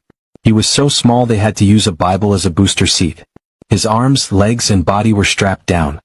His father was only allowed to approach the chair to say his final words to his son, before being forced to leave. As an officer asked if he had any last words, George just shook his head. He was continuously sobbing as a leather strap was placed over his mouth. Then the switch was flipped. The mask meant to cover his face was too big. When the electricity hit, it slipped off, revealing his tear-streaked face. 70 years later, in 2014, George Stinney was finally exonerated. But it was too late. He was innocent all along. Like this video to honor George's memory. Justice delayed is justice denied. Follow the Cursed Archives for similar true stories. It's time we speak the fuck up. Stop letting these people talk that like that. We let anybody in this community. We're too welcoming. I see a white boy hit the nay-nay in a goddamn sweater vest. It's 1,000 comments from my people inviting that cookout. Who cookout could he come to? Not ours. We wear koofies at our cookout. It's only beef ribs on our grill. Fuck you. But I never forget, one of my cousins was drunk as shit and invited a random white person to the party. Dig right in, making big ass plates. Mind you, John, my seafood salad. Okay? This piling it up like this. She got a pile this high of seafood salad. Where the you going? Let me tell you who don't play with them whites. Wanda. She said, what the you doing? Just like that, what the are you doing? White boy? He said, oh, buddy here said I could come and say, come on, he's my friend. My mom cussed him out. Took the plate and scooped the back in the trays. You ain't welcome here. All right, so you saw Trump's they're natural born killers. I mean, we know that's the way they they view us. He's just saying it out loud. And that just gives to do whatever. So I mean, I think like this is a time for us. I mean, we should have been now. If this doesn't do it now, now that we have resources, now that we have more financial, we have no excuses. unite right now. I don't think anything will. Brian, what are your thoughts on that? Yeah, I mean, it's one of those things, as you said, that's how we've been viewed. I think back to my father, when I was a teenager. He would always tell me, son, you can't do things like your white friends do. He said, you're viewed differently, regardless of how much anybody smiles at you, regardless of how much anybody speaks nicely to you. This is how you're viewed. And it took me experiencing that, to see that he was right. So, yeah, I think that is a dog whistle. And I think that is something that we as Black people need to prepare for. Because we've seen what this government has done when it chooses to focus on Black folks who are not even doing anything. You had the Black Panthers, as they're referred to, but their real name is the Black Panther Party for Self-Defense. So they were people that were wanting to just defend themselves from the police. And they were focused on by J. Edgar Hoover to be shut down, not from doing anything crazy. You'd be surprised at the people who think that the Black Panthers were running around hanging white people. And we know that they weren't, but they focused on them and shut them down. So I think it's something that, we need to really, really be focused on preparing to deal with. I mean, you stay ready so you ain't got to get ready. Listen, he was projecting. That's what Trump was. He was projecting who he is and who his fellow white people are. Natural born killers. Okay, they the one that started this. We didn't come over here killing. We was never taught, as Sister Soldier said, we was never taught to kill people, kill white people at that. We was never taught that. We was taught to be submissive to them. They are the boss, okay? So him saying all of that, he's just projecting off of him and his friends and all his ancestors and the people that been here taking advantage of Black people. Gina is our resident white. Gina is our number one fan. Gina's been with us from the beginning, but sometimes it's much. And Gina said she couldn't watch when Muhammad Ali was talking about, and then the whole lynching thing. Gina can't handle that, but she said she'd go away and come back when those videos were over. But she's back, and here's what she said. She was responding to you, Brian. That Brian, to me, as a not person of color, I don't get that. I mean, I comprehend that people of color have to act differently. What I don't understand is why. To me, people are people poorly, mean or abusive. Yeah, Gina, that's you. I get that's how you are. We know that you are. That's how you always have been. But those are not the white people we run into in our daily lives. I don't run into too many white people like you. That's the truth. Right. It's once in a blue moon you run into somebody that's really cool and white. They some cool people. But Gina, you 1 in a million right now. You cool. So you're just seeing through our eyes and our situation. And when we talk, you're seeing what we have to go through without skin protection. Yeah, there's a lot of mental gymnastics that we as Black people have to perform just to go about our daily lives. I mean, when I moved to the Bay Area, and the one thing about the Bay Area in California is you will run into a lot of white people who center Black voices. And that was an adjustment for me.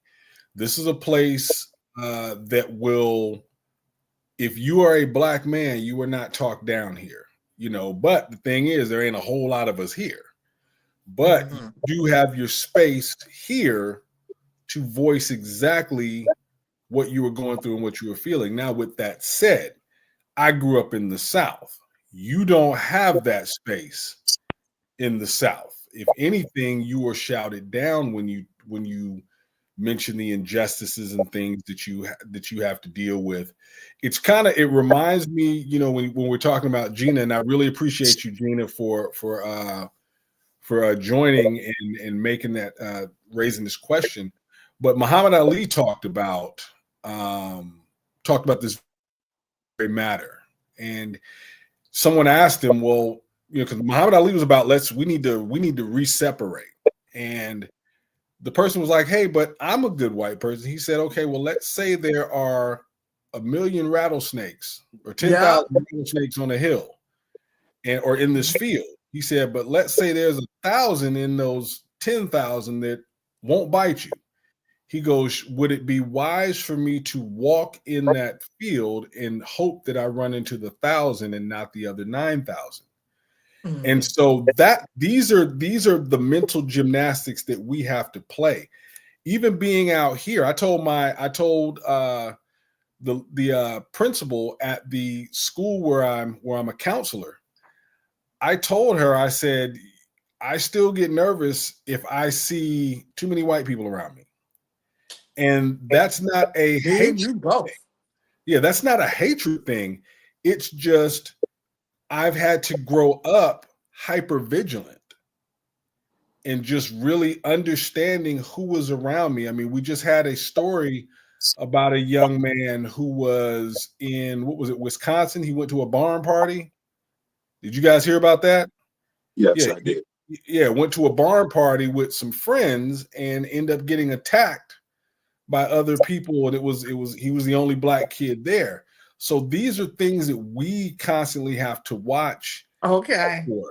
And it's not to say that all white people are bad. I know white people who I've got friends since I was a child who are white. But that does not mean that I do not have to be vigilant for the ones that I don't know. And I still watch the ones I do know. Listen, I tell everybody, I grab my pocketbook as soon as I see a white person, because they've been stealing for 400 years. I grab all my stuff. I hold it real tight. All right. Here's some kids from some. So, Brian, you mentioned a Black kid that went to a party recently and was attacked. And that's sad. So here's some kids from the 60s. I think this is from the 60s. We were riding down this block, and these white people start saying, get out of here, niggas. You know, get out of my neighborhood. Don't come to this neighborhood. Then they start hitting on her. Throwing rocks and everything else. Throwing rocks. Because we were in their neighborhood. We went on a bike hike to McDonald's. We didn't mean to bother anybody. We had a nice saw a parade. We saw a gathering, so we went down there to see what was happening.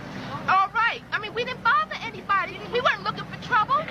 I never even know people around here were like that. I've never experienced anything like this in my life. What happened to you? Nothing happened to me, but this little boy, short boy about my size, or little short, had picked up a rock, and he was in the front of all these tall honkies. But he threw the rock. He tried to hit my sister, but he almost hit me about that much away from me. And I was sure wish he had hit me with that rock. I would pick up the rock right next to me and hit him right dead in his face. They always say niggas are doing everything.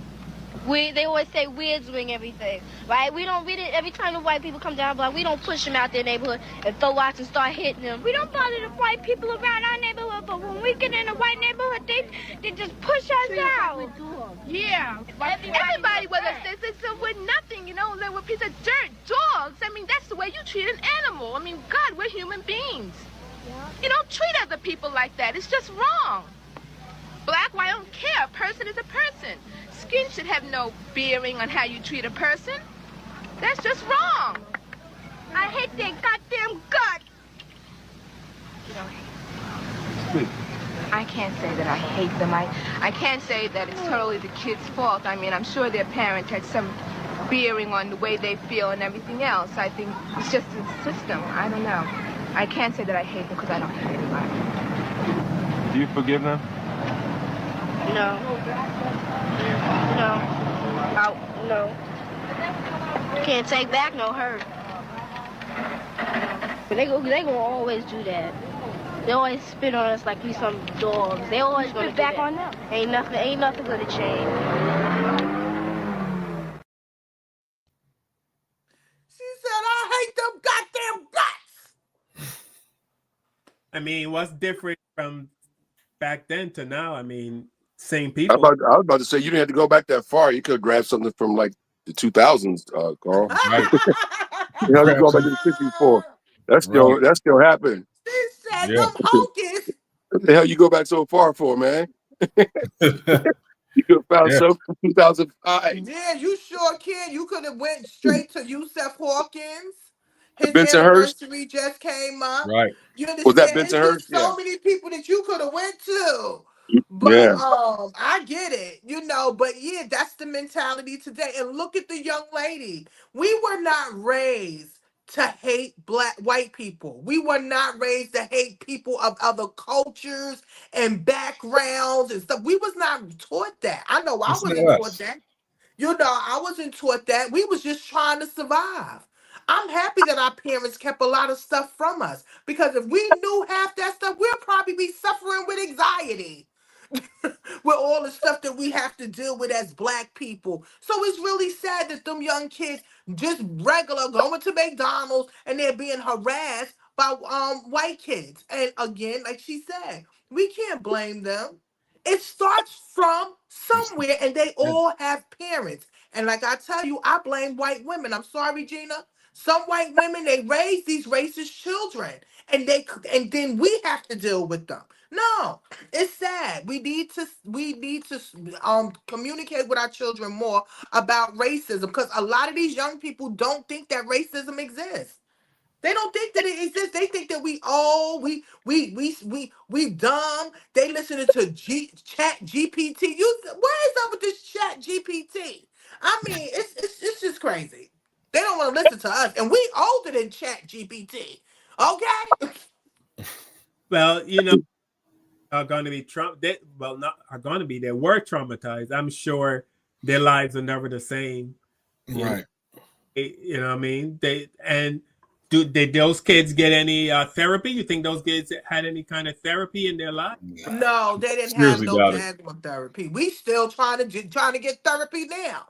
We have black people that don't want to talk to nobody, you know, or they feel like that's a taboo. But to be honest, sometimes we do need to communicate with people, Yeah. and we do have black therapists. I'm sorry, I'm not going to a white therapist, and I'm not I'm not telling them my problems, because they would never understand, male or female. You understand? But it's black therapists out there, and life coaches and counselors and psychiatrists that are out there and willing to help people deal with their life, because it's hard out here.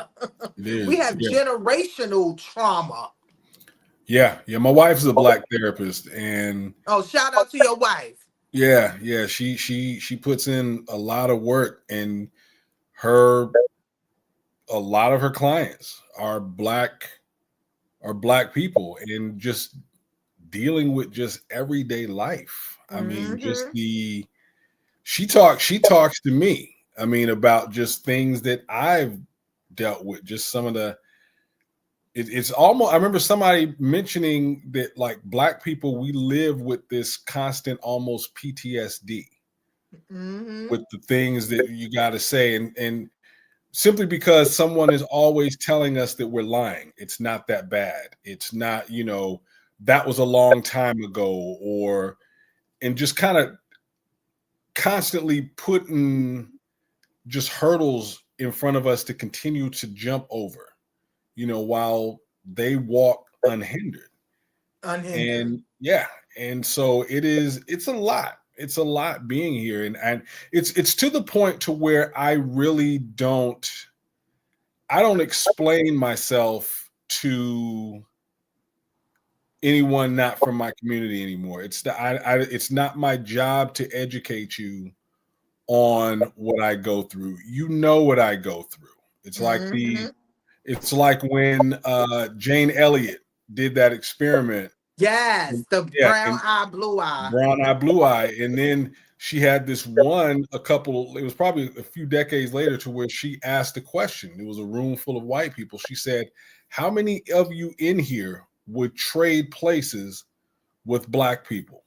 Not one of them stood up. None of them raised their hand. She goes, oh, well, maybe I didn't ask the question correctly.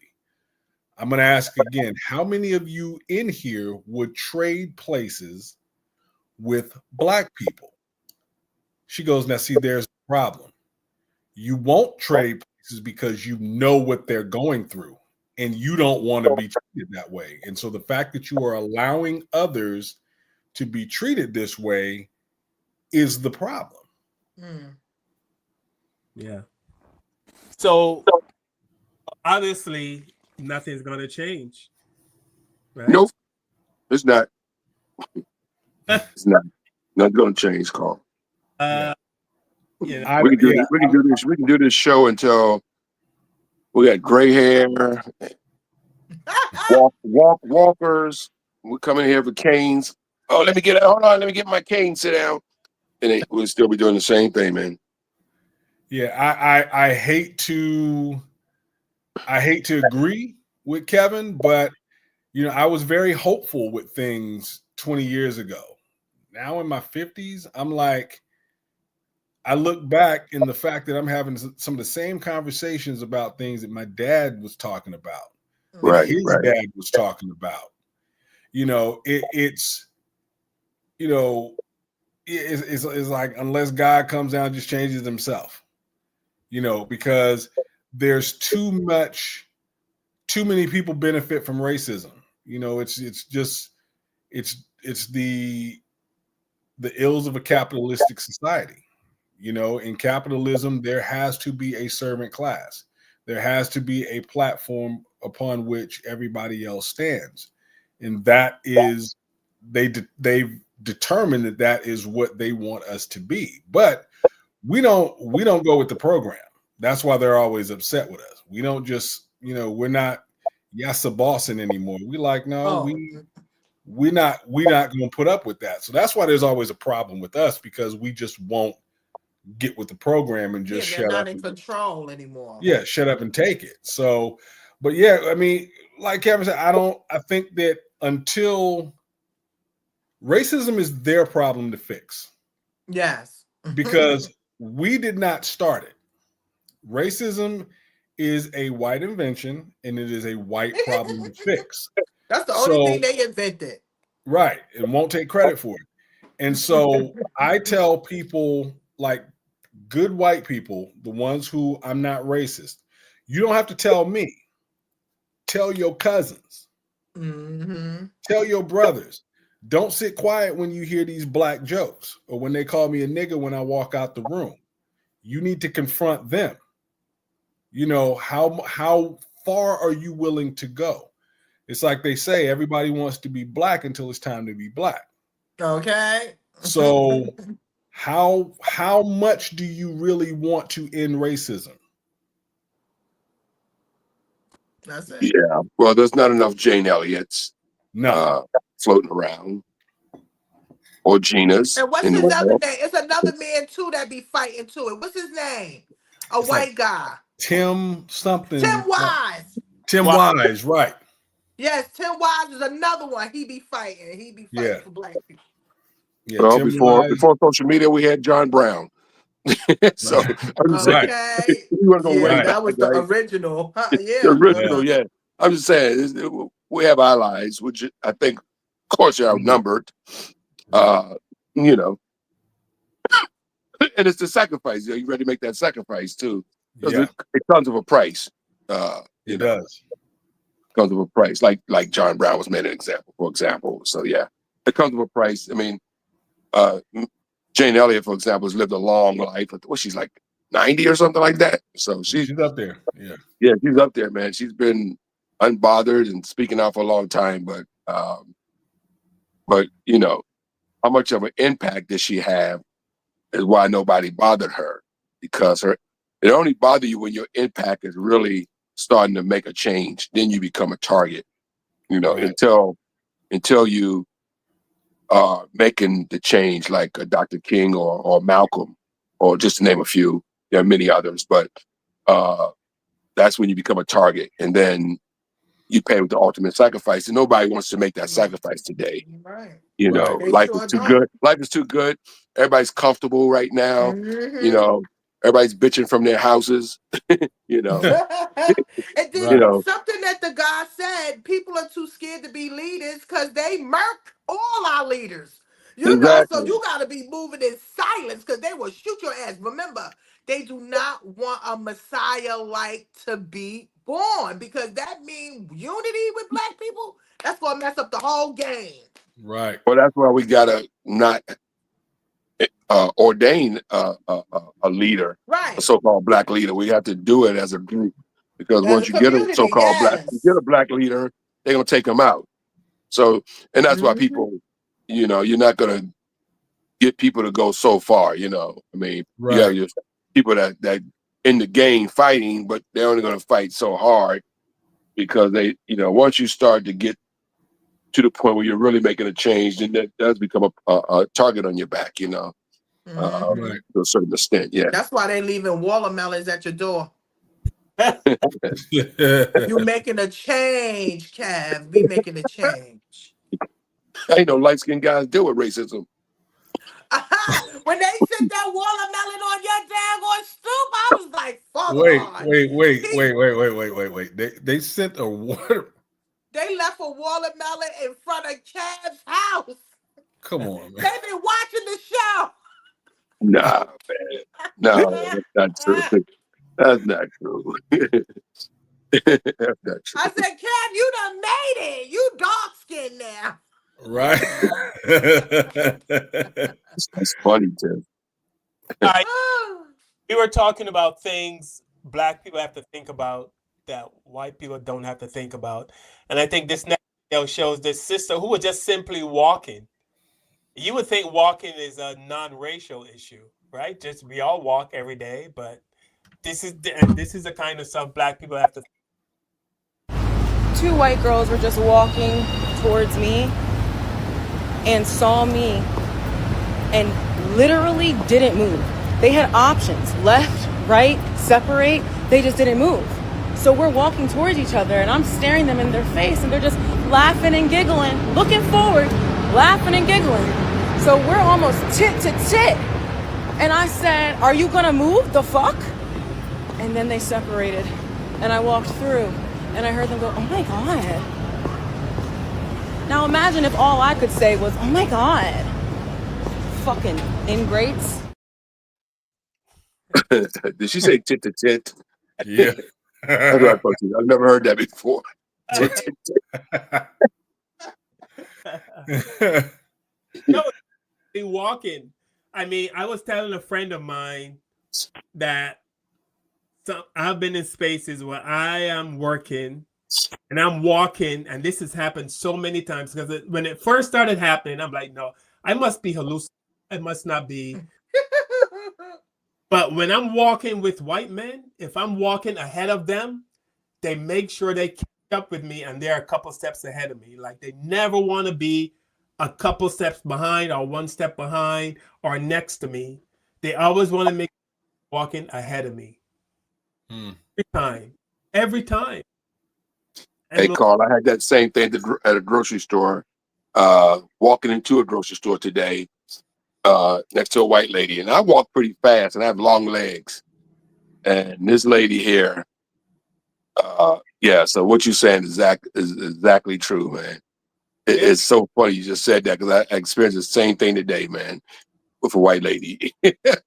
Yeah, gotta beat you. Yeah, gotta get there before you do. And it's something I remember and this was an article written about by a white woman. She was telling her experience. And she had, I forget where she was from, but she had moved to Maryland, right? She moved to the DMV. And she noticed that where she was from somewhere down south, but she noticed when she got to the DMV, she would just walk in a straight line and people no longer got out of her way, but she expected them to. Black people, she expected them to. And she said that's when it hit her, and she made a conscious effort to change. She was like, I've been guilty of doing this to Black women. And her article was kind of an apology. She was like, because where I was raised, I think she was from like Georgia. She was like, as I walked, Black people moved to the side. She goes, but in Maryland, I graduated high school in the DMV. I'm from DC, Maryland. Yeah, so yes, that's you my know. home. That's my home. Yeah, that's my home, man. So so them sisters wasn't getting out the way. Hell no. Right. And so I think one of them, she collided with one of them, and sister let her know, like, the hell is wrong with you? You saw me coming. And so that's when it hit her. Wow, I've been doing this to Black women all my life. And so that's just kind of that. She had a white woman wake up call. Huh? It was a white woman that did So it. she probably could do that. She can probably do that in some southern states and get away with it, man. Yeah, that's what you're not gonna do that in DMV. No, you ain't gonna do that in the DMV. And so she ran it. She basically was walking, expecting the sister to move, and the sister didn't move, and they collided. And the sister checked her, like, "The hell is wrong with you?" Yeah, see that works in Greensboro, North Carolina. Right, right. Georgia, those Black people know they place. Georgia, some goddamn where, yeah. But you want to hear something? When I walk the street, they move the fuck out my way. I'm sorry. I don't have no problem with no white people. They just move out the way. They're like, my big mama coming. I don't have no problems. They get their ass right out the goddamn way. You better move out my way. Split open. Let the queen come through. No. Yeah, I mean, it's common courtesy, and we've been taught to exercise common courtesy, like the young lady said in the video. We haven't been taught to hate you. Right. With the kids that were throwing the rocks, we haven't been taught to hate them, but they've been taught to hate us. Yeah. And so we've been taught common courtesy. You see somebody coming towards you, okay, let me slide. Let me give you some room. But you're not giving any room. And so these are just things that are ingrained, and they may sound small to somebody who does not have to deal with that, but that is conditioning. That is psychological conditioning that's meant to break a person down. Yeah. Yeah. All right. For our last topic, Kevin brought this up. Over 300,000 Black women. I know. Last 6 or 7. I'll tell you that. Kat, are you on the phone? You better mute your phone. I'm not on the phone. I'm not on the phone. Okay. Sorry. Yes. So over 300,000 Black women have been laid off in the last 6 or 7 months, and that's fine. They're trying to, but I also saw videos where Black women were saying some Black men are celebrating this and laughing and having fun and poking fun. I didn't know that. I was just looking up the video from the topic that Kevin sent me, and I saw the video saying that yes, 300,000 plus Black women have been laid off and are looking for jobs. And then I saw videos where Black men are saying to those brothers who are laughing and celebrating and making fun of it, that your karma is coming for you. But I hope no one's celebrating. But let me say this real quickly before you show this call. A lot of those jobs that those Black women have lost, thanks to Trump, has been replaced with white men. Wow. Yes, that is a fact. Well, to be honest, the corporation, I've never been a corporate girl, okay? Because that is a control environment, and they can put in and put out. They said most of the people that lost their jobs are from those federal jobs. And it's because of the DEI initiatives. Right. Once they removed that, they got rid of all of them. And it wasn't even only Black women. It was white women too, because white women benefited from DEI. You understand? And now that the white men, they like, nah, we sick of y'all talking. We are the men. This is a man's world. That's what's going on. Yeah, but 300,000 black women. I mean, that's 30,000 black women. That's a lot. Yeah. No, that's a whole heap of a lot. So what can they do now? Who had secure jobs to help take care of their families. That good So job. what they gonna do? That means you gotta regroup. You gotta do everything over. That means you're gonna have to start building. And remember, black women are good with businesses also. Remember, we're the one that's in the field doing our thing, working, in the out there doing it. So I think that the women, maybe this is just a new chapter for their lives. And I hope they come up with something to be able to help them get their jobs. I'm not surprised. Vote Trump out of office and get somebody back in that cares Okay, about. so what he haven't even been here a year yet. He already starting all this trouble. So how we gonna do it? I don't know, Tiff. I don't have that answer, but he's destroying black people like crazy right now. Yeah, Jobs, but it's a wake-up call for us jobs too. are down, not just with black women. Unemployment is down, period. We're back to pandemic stage right now, which, by the way, he was president during that too. Right. So his first, 9-10 months has been a complete failure all the way around. Yeah. But his base keeps sitting around like the Stepford wives, smiling like ain't nothing wrong. Because they voted for him because of why? Because of racism. I always used to say I always say money was the most powerful thing in the world. Another most powerful thing in the world was the P thing. You know what I'm saying? But now this Trump has proved to me that racism is the most powerful thing in the world. Yes, In this country, I patriotic. should say. In this country, I should say. And the men, they want to have control again. They do not. White men feel like they wasn't in control. They was getting sick of the white women. They was getting sick of the black women. They was just getting sick of it. Like, we got to get them out of here. We need to be more in control. Okay? Because you see, it's not one black person that work in that White House. No. They probably the cooks and the cleaners. Right. And maybe they not even that It might not even be in that part. Yeah. No, because he don't want black people cooking for him. You kidding me? Trump don't want no black chef. No, he got some whites cooking for him. No. Better believe it. He ain't eat no black person cook for him. Well, he don't trust black people. And we don't trust him either. Shit. Yeah, no love lost. Here's a video of the 300K plus black women that are out of job. I want to get into the staggering numbers of over 300,000 black women who are left unemployed. 6.1% as of today.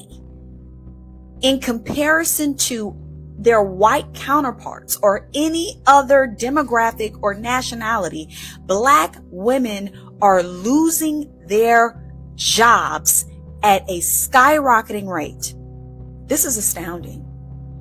We need to be talking about this. We need to be looking into this data thoroughly, and we need to put our thinking caps together to talk about solutions to soften the blow. Because black women as a whole, it's looking pretty strategic on how they're targeting our community.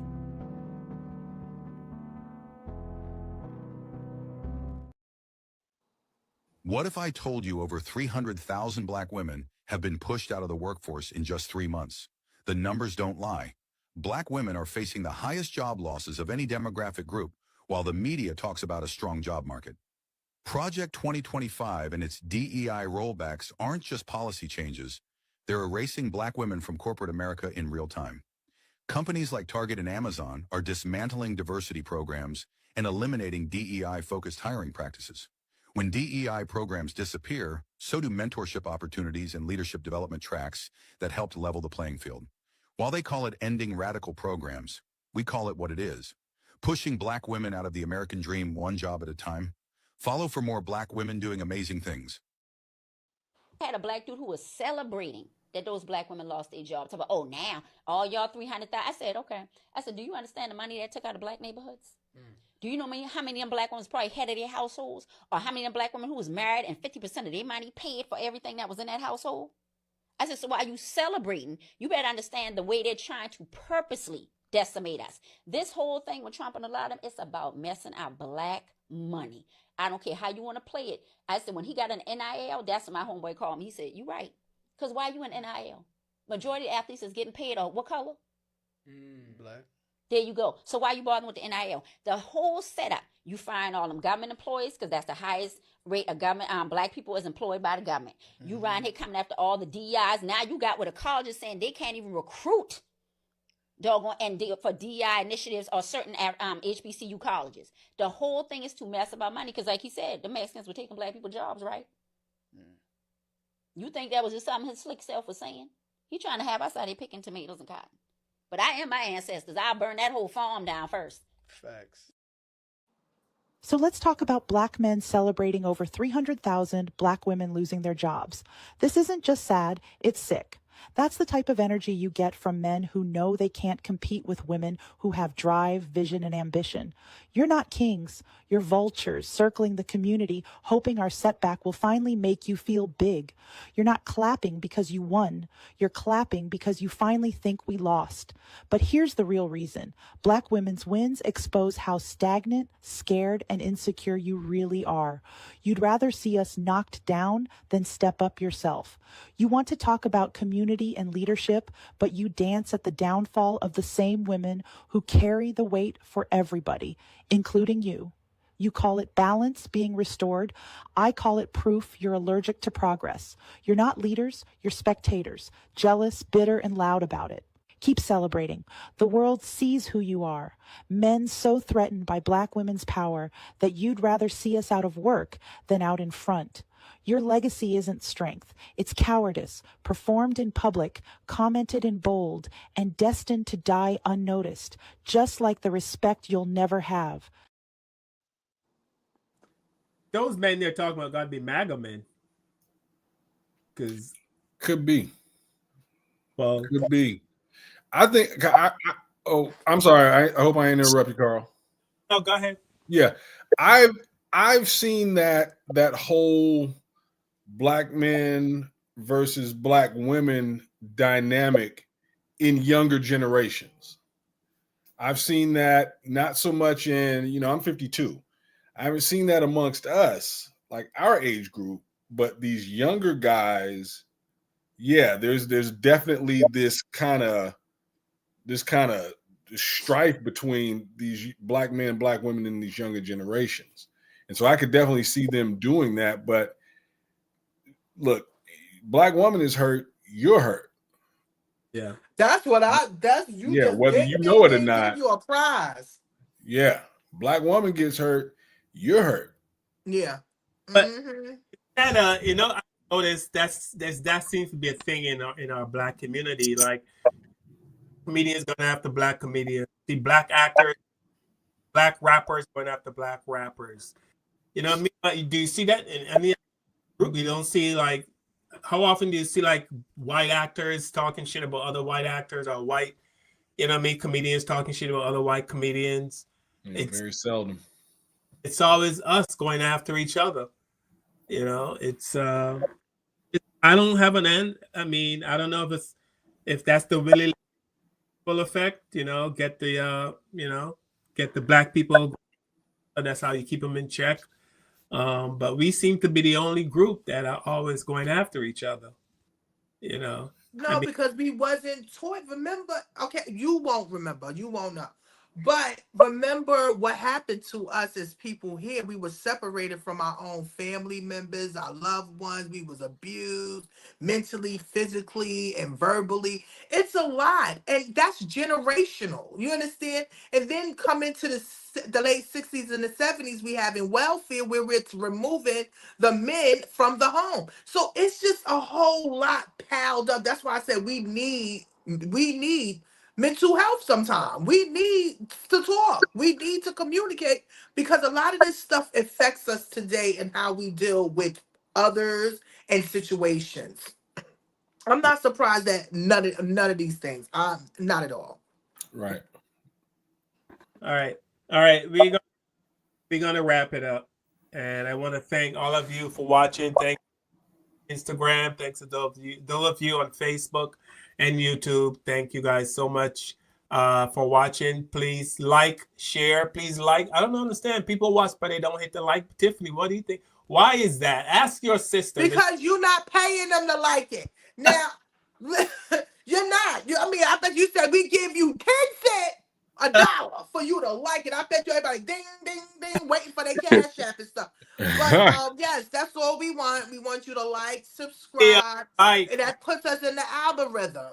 Yes, like, please, like. We have people watching. Leave a comment. Tell us what you think, because I know I be pissing people off. Carl be pissing people off. Kev, he do it too. You know, the new people, they get y'all too. So yeah, say what you gotta say. I actually know people that watch, but they want to watch incognito. They want, they want to stay. I know one person that watches, but because of their job, they're watching today. They have a job that if they were ever associated with a show like this, they'll get in trouble. Mm-hmm. Wow. Yeah. Listen, and if you in a situation like that, we understand. You understand? Right. We get it. We're independent. We're independent contractors. We can say what we say because I don't work for anybody but myself. You understand what I'm saying? So we can be able to say what we want to say. But if you know you cannot, and that's a lot of people that mess a lot of people up. They go online or they do something stupid, and then did you see the young lady that got fired? I think she was a Muslim lady from Ohio. And it was from a floral company or something like that.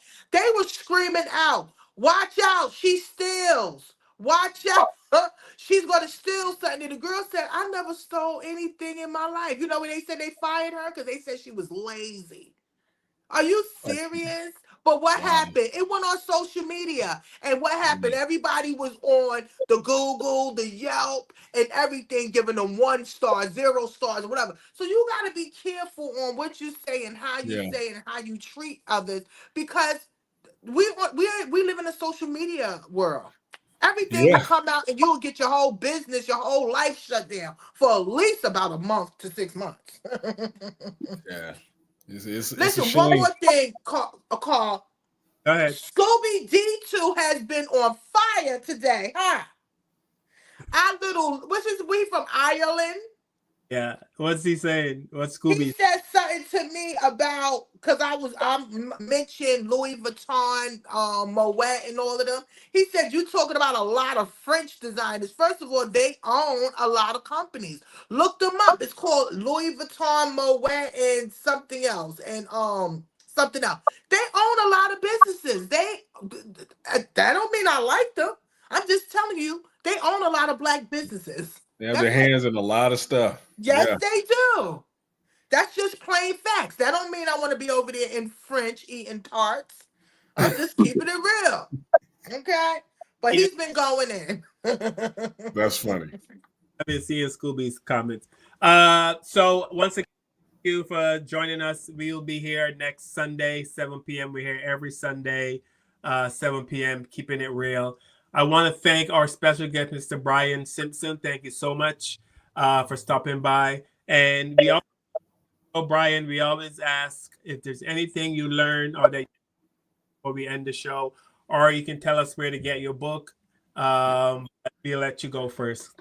Yeah, absolutely. One thing I learned, from I believe it was Umar, when he said, we didn't necessarily have to we didn't have to integrate. We weren't forced to go to these white-owned establishments. We just went. And so that really got my wheels to turning. So I'm kind of glad that you played that clip. As for my books, you can find Town Secrets and Alex Archer Adventure and The Nightmare's Edge and Alex Archer Adventure, both on my website, theauthorbriansimpson.com, or at major retailers like Barnes & Noble, Amazon, etc. All right, so please get Brian's book and don't believe what Chris Rock said, that niggas don't read. We read. Chris Rock got money, put it in us niggas. That's why we need to promote families, mothers and fathers, promote your children to read. It's very good. Absolutely. Tiffany, anything you learned on today's show you want to share before we go? Well, I always learn something, but I want to say, thank you to everyone that chimed in with us tonight. We had this conversation because we want to have this conversation because a lot of people are not talking about these issues that are going on today and how it affects us. And by us communicating, it helps us to learn one another. So again, thank you to everyone that came.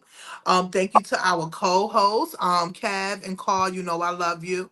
Mr. Brian, welcome. Thank you for coming. I'm sorry I missed the show last week, but again, I am a daughter that is caring for her mom, and I'm Yeah. taking care of her, and I'm loving her. And I want to say thank you to everybody for their well wishes, and thank you to the people that has been taking care of her and being very sweet to her. Thank you so much.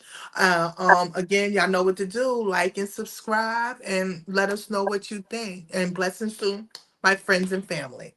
Right. Kev, Mr. Light, anything you learned on tonight's show? Yeah, man. So Brian, you was on the show last week, huh?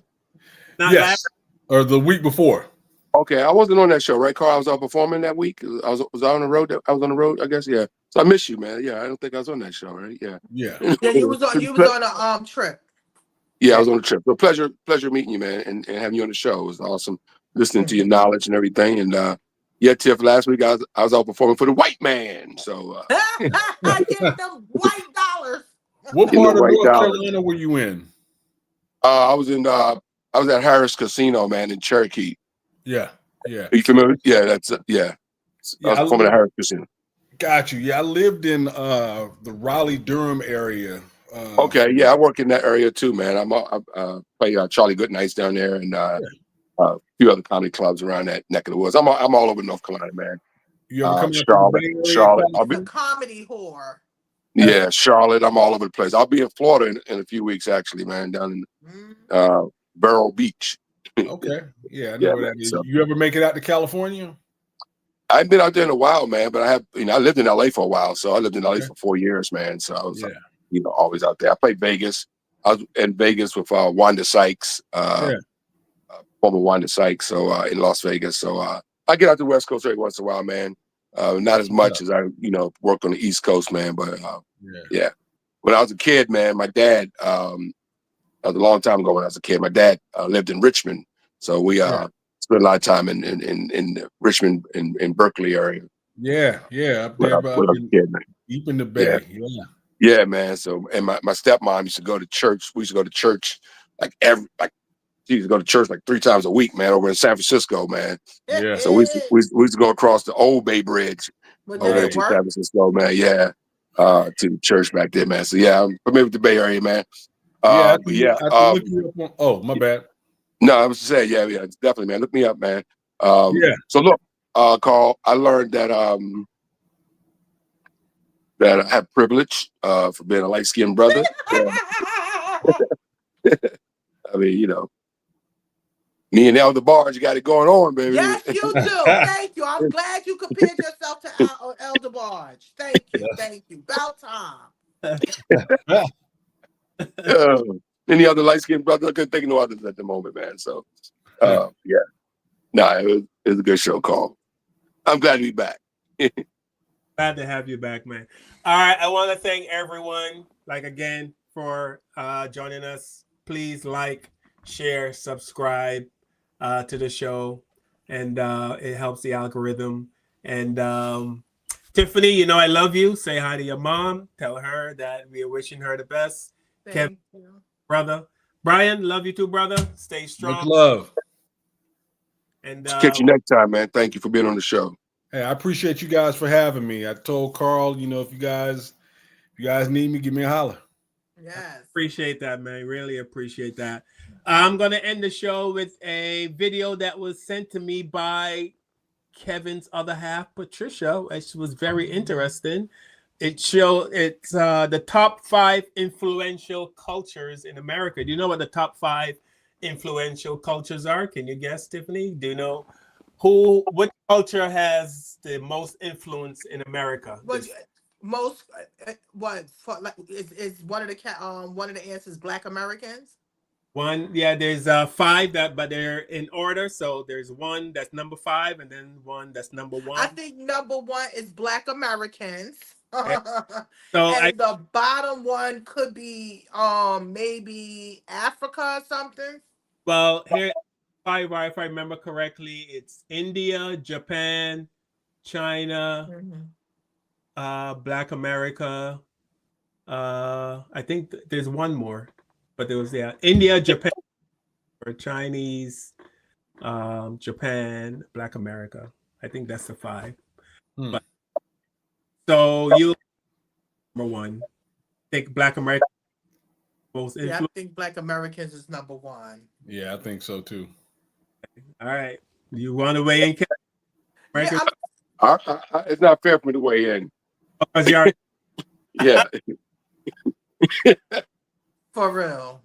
They say these are the most influential cultures in America. Black. I saw this list. I thought it was so interesting. What you think? I thought it was so interesting. The top 5, right? I can probably remember some of them too. Tell me who you see. Who is it like Indian culture is Indian number 5? culture is number 4. Number 4, yeah. Number 4, Number Indian 4. culture. These are the most influential cultures in America. Yes. Indian came in at number 4. Who else you remember? Indian culture came in at number 4. Is it Mexican culture? Come in at number 3. Latino culture. Yeah, Latino culture came in at number 3. Yeah.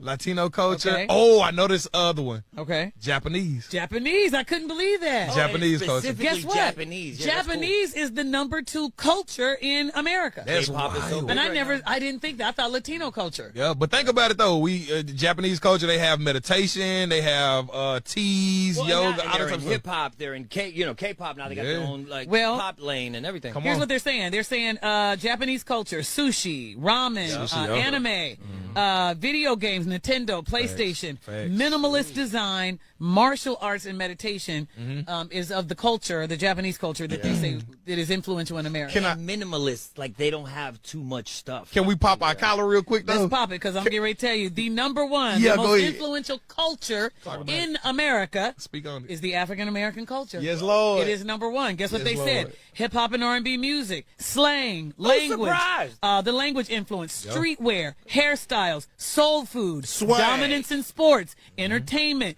pop culture at large. Come on, man. They say the number 1 most influential culture in America Yeah. is the African American culture. A lot of the times people hate you because they ain't you. Right. Real talk. Isn't that You something? know, we the non-all black Americans here want to thank y'all for all your contributions. What? Right. Ain't you Only Dominican? Only half of me said that, dog. I'm about to Chill. say. I'm Afro-Latino. My mom darker than Didi. Shut up. Hey guys, on that note, we're gonna end it. Oh, yeah, Right.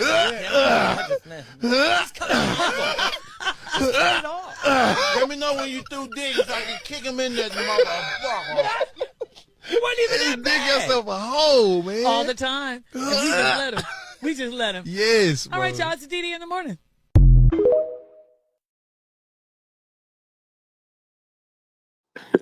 I knew it. Yeah, that's no surprise. That's Wow, no, that's crazy. yeah. That's awesome. What is that called?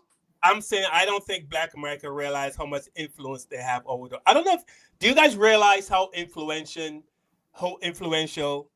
whatever you do, right, ends up the world. I've been through that. That's not hard to let me tell you something. It's not hard because anywhere you go, Brooklyn. I'm from Brooklyn, so you know Brooklyn is all over the place. Thanks, Biggie and Jay-Z. You know, but I'm just saying we are popping. I mean, you can take it back. Remember when the Jamaicans would do all our songs over? You understand? Right. They was out there looking like us. Afro beats started with them trying to rap. And knowing damn well rap was not your life. Y'all got Afro beats, okay? Run with it, okay? But it's us. We start stuff, our culture, our background, our swagger, how we wear Timberlands, how we wear T-shirt, how we wear bomber, how we wear white beater. It's all about the swagger. Go New York, boop, boop, America, Yeah. blah, blah. I'm sorry. Yeah, when we touch something, it turns to gold. I mean, you look Turns at to God. when you look at on TikTok, there's been this phenomenon now with black Americans and black Scottish people connecting. Oh, and yeah. the black Scottish people are like, look, y'all have blown us up, because nobody knew about us. and it's blown up. So matter of fact, there's a creator over there in Scotland. He and I are getting ready to collaborate on some things. So is he the one who he got dreads? Yeah. Okay, I think I know who he came out. Let me tell you something. Women blew him up too because women got all moist in the pants. They saw him. They was like, I think we're taking a trip to Ireland. I'm like, these hoes is ready. But he yeah, got up they're there, black people there. he got up there with that Scottish accent because we don't. Yes, he we know about black English people, but we hadn't seen black Scottish people. And so he got up there with that accent. Yeah, like you said, the women was like, "Oh, they was ready. They ready to do a trip, and you should see them when they said we ready to do a trip. Are y'all ready for us?" And the Irish people did come out and they said, "Thank you, Americans, for blowing us up because I didn't know that we was trending." Right, man. Carl and I get the same shit every week on this show. Get out of here. You know what? Women watch That's this that show light just to see skin Carl. privilege. Women watch this show just to see Carl and I. Yeah. You know what? You think they ain't trying to see me either? I'm sexy. What you trying to say? You know what? I said women. Well, women like women too. All right. So, Glendine, someone is asking, Glendine is asking, what was number 5 on that list? Do you remember what was number 5? I think, did she say number 5? I think it's the Indian culture. Indian was 5? Okay. Yeah. Okay. So, Yeah, Glendine. but we on the top. Yeah, I mean, the world knows that Black Americans are the most influential people in the world. The world knows that. Yeah. Yeah. I mean, you look at this whole K-pop thing. They basically came over here. The Korean music producers came over here, studied Black music groups from the 90s. They studied Jodeci. They studied Boyz II Men. They studied them and basically took what they learned and created K-pop. So you got these Korean performers over there dressed like Black American singers from the 90s. And it's like making a killing. They're making a killing. Yeah. Mm-hmm. I mean, it's Elvis all over again, right? Just Elvis. All over again. Yeah, they enjoy it and they're making so much money off of us. Okay. Right. So that just goes to show back to what we were saying today. We have it to do right within our community. We just scared. Yeah, we just got to do it. We scared. We don't want Massa to leave us. Right. We need Massa. Yeah, Massa can go somewhere. Yeah. All right, everybody. Again, thanks very much for watching our show. We truly appreciate it. Yes. We'll see you guys next Sunday with another hot show. Kevin. I'll be here. Love you, bro. Tiffany, love you. Kevin, love you. And again, Brian, love you, brother. Thank you so much for checking in. Thanks to Scooby-Doo for checking in. I'm not gonna get everyone, but Gina, thank you. Gina came. Nikki, my sister, yes. I know. Pamela, highly favored, yes. Miss Catherine, hi, Mama. Mama Lee's watching. And her light-skinned man, she loves Kev. No, Patricia loves light skin too, right, Kev? That's part. Yeah, she do. Now think about it. That's your perks. That's how you got your wife. Okay. All right. So I love you guys, and thanks again for watching. And we will see you guys next Sunday. All right. Peace and love. Bye. With the knowledge you gain, break away from the chains. We helping you grow the Black Therapy Show. In a safe space, dealing with the Black trauma. We unpacking and inspecting all our baggage and drama. Cause we gotta unite, no more killing each other. It's time to see a new future for my sisters and brothers. With Kevin, Carl, and Tiffany, you'll have an epiphany. We'll give you everything you need to handle the enemy. We be giving you empathy, we gon' challenge you mentally. The right conversation so you grow exponentially. We built your penitentiaries, we built all the schools. Gave us brainwash education, just making us fools. Hatred was what we got in exchange for love. No more manipulation from my God above. It's called Kevin and Tiffany. Now welcome to the Black Therapy Show. Let's go. Let's go. We still live, so don't say anything. All right.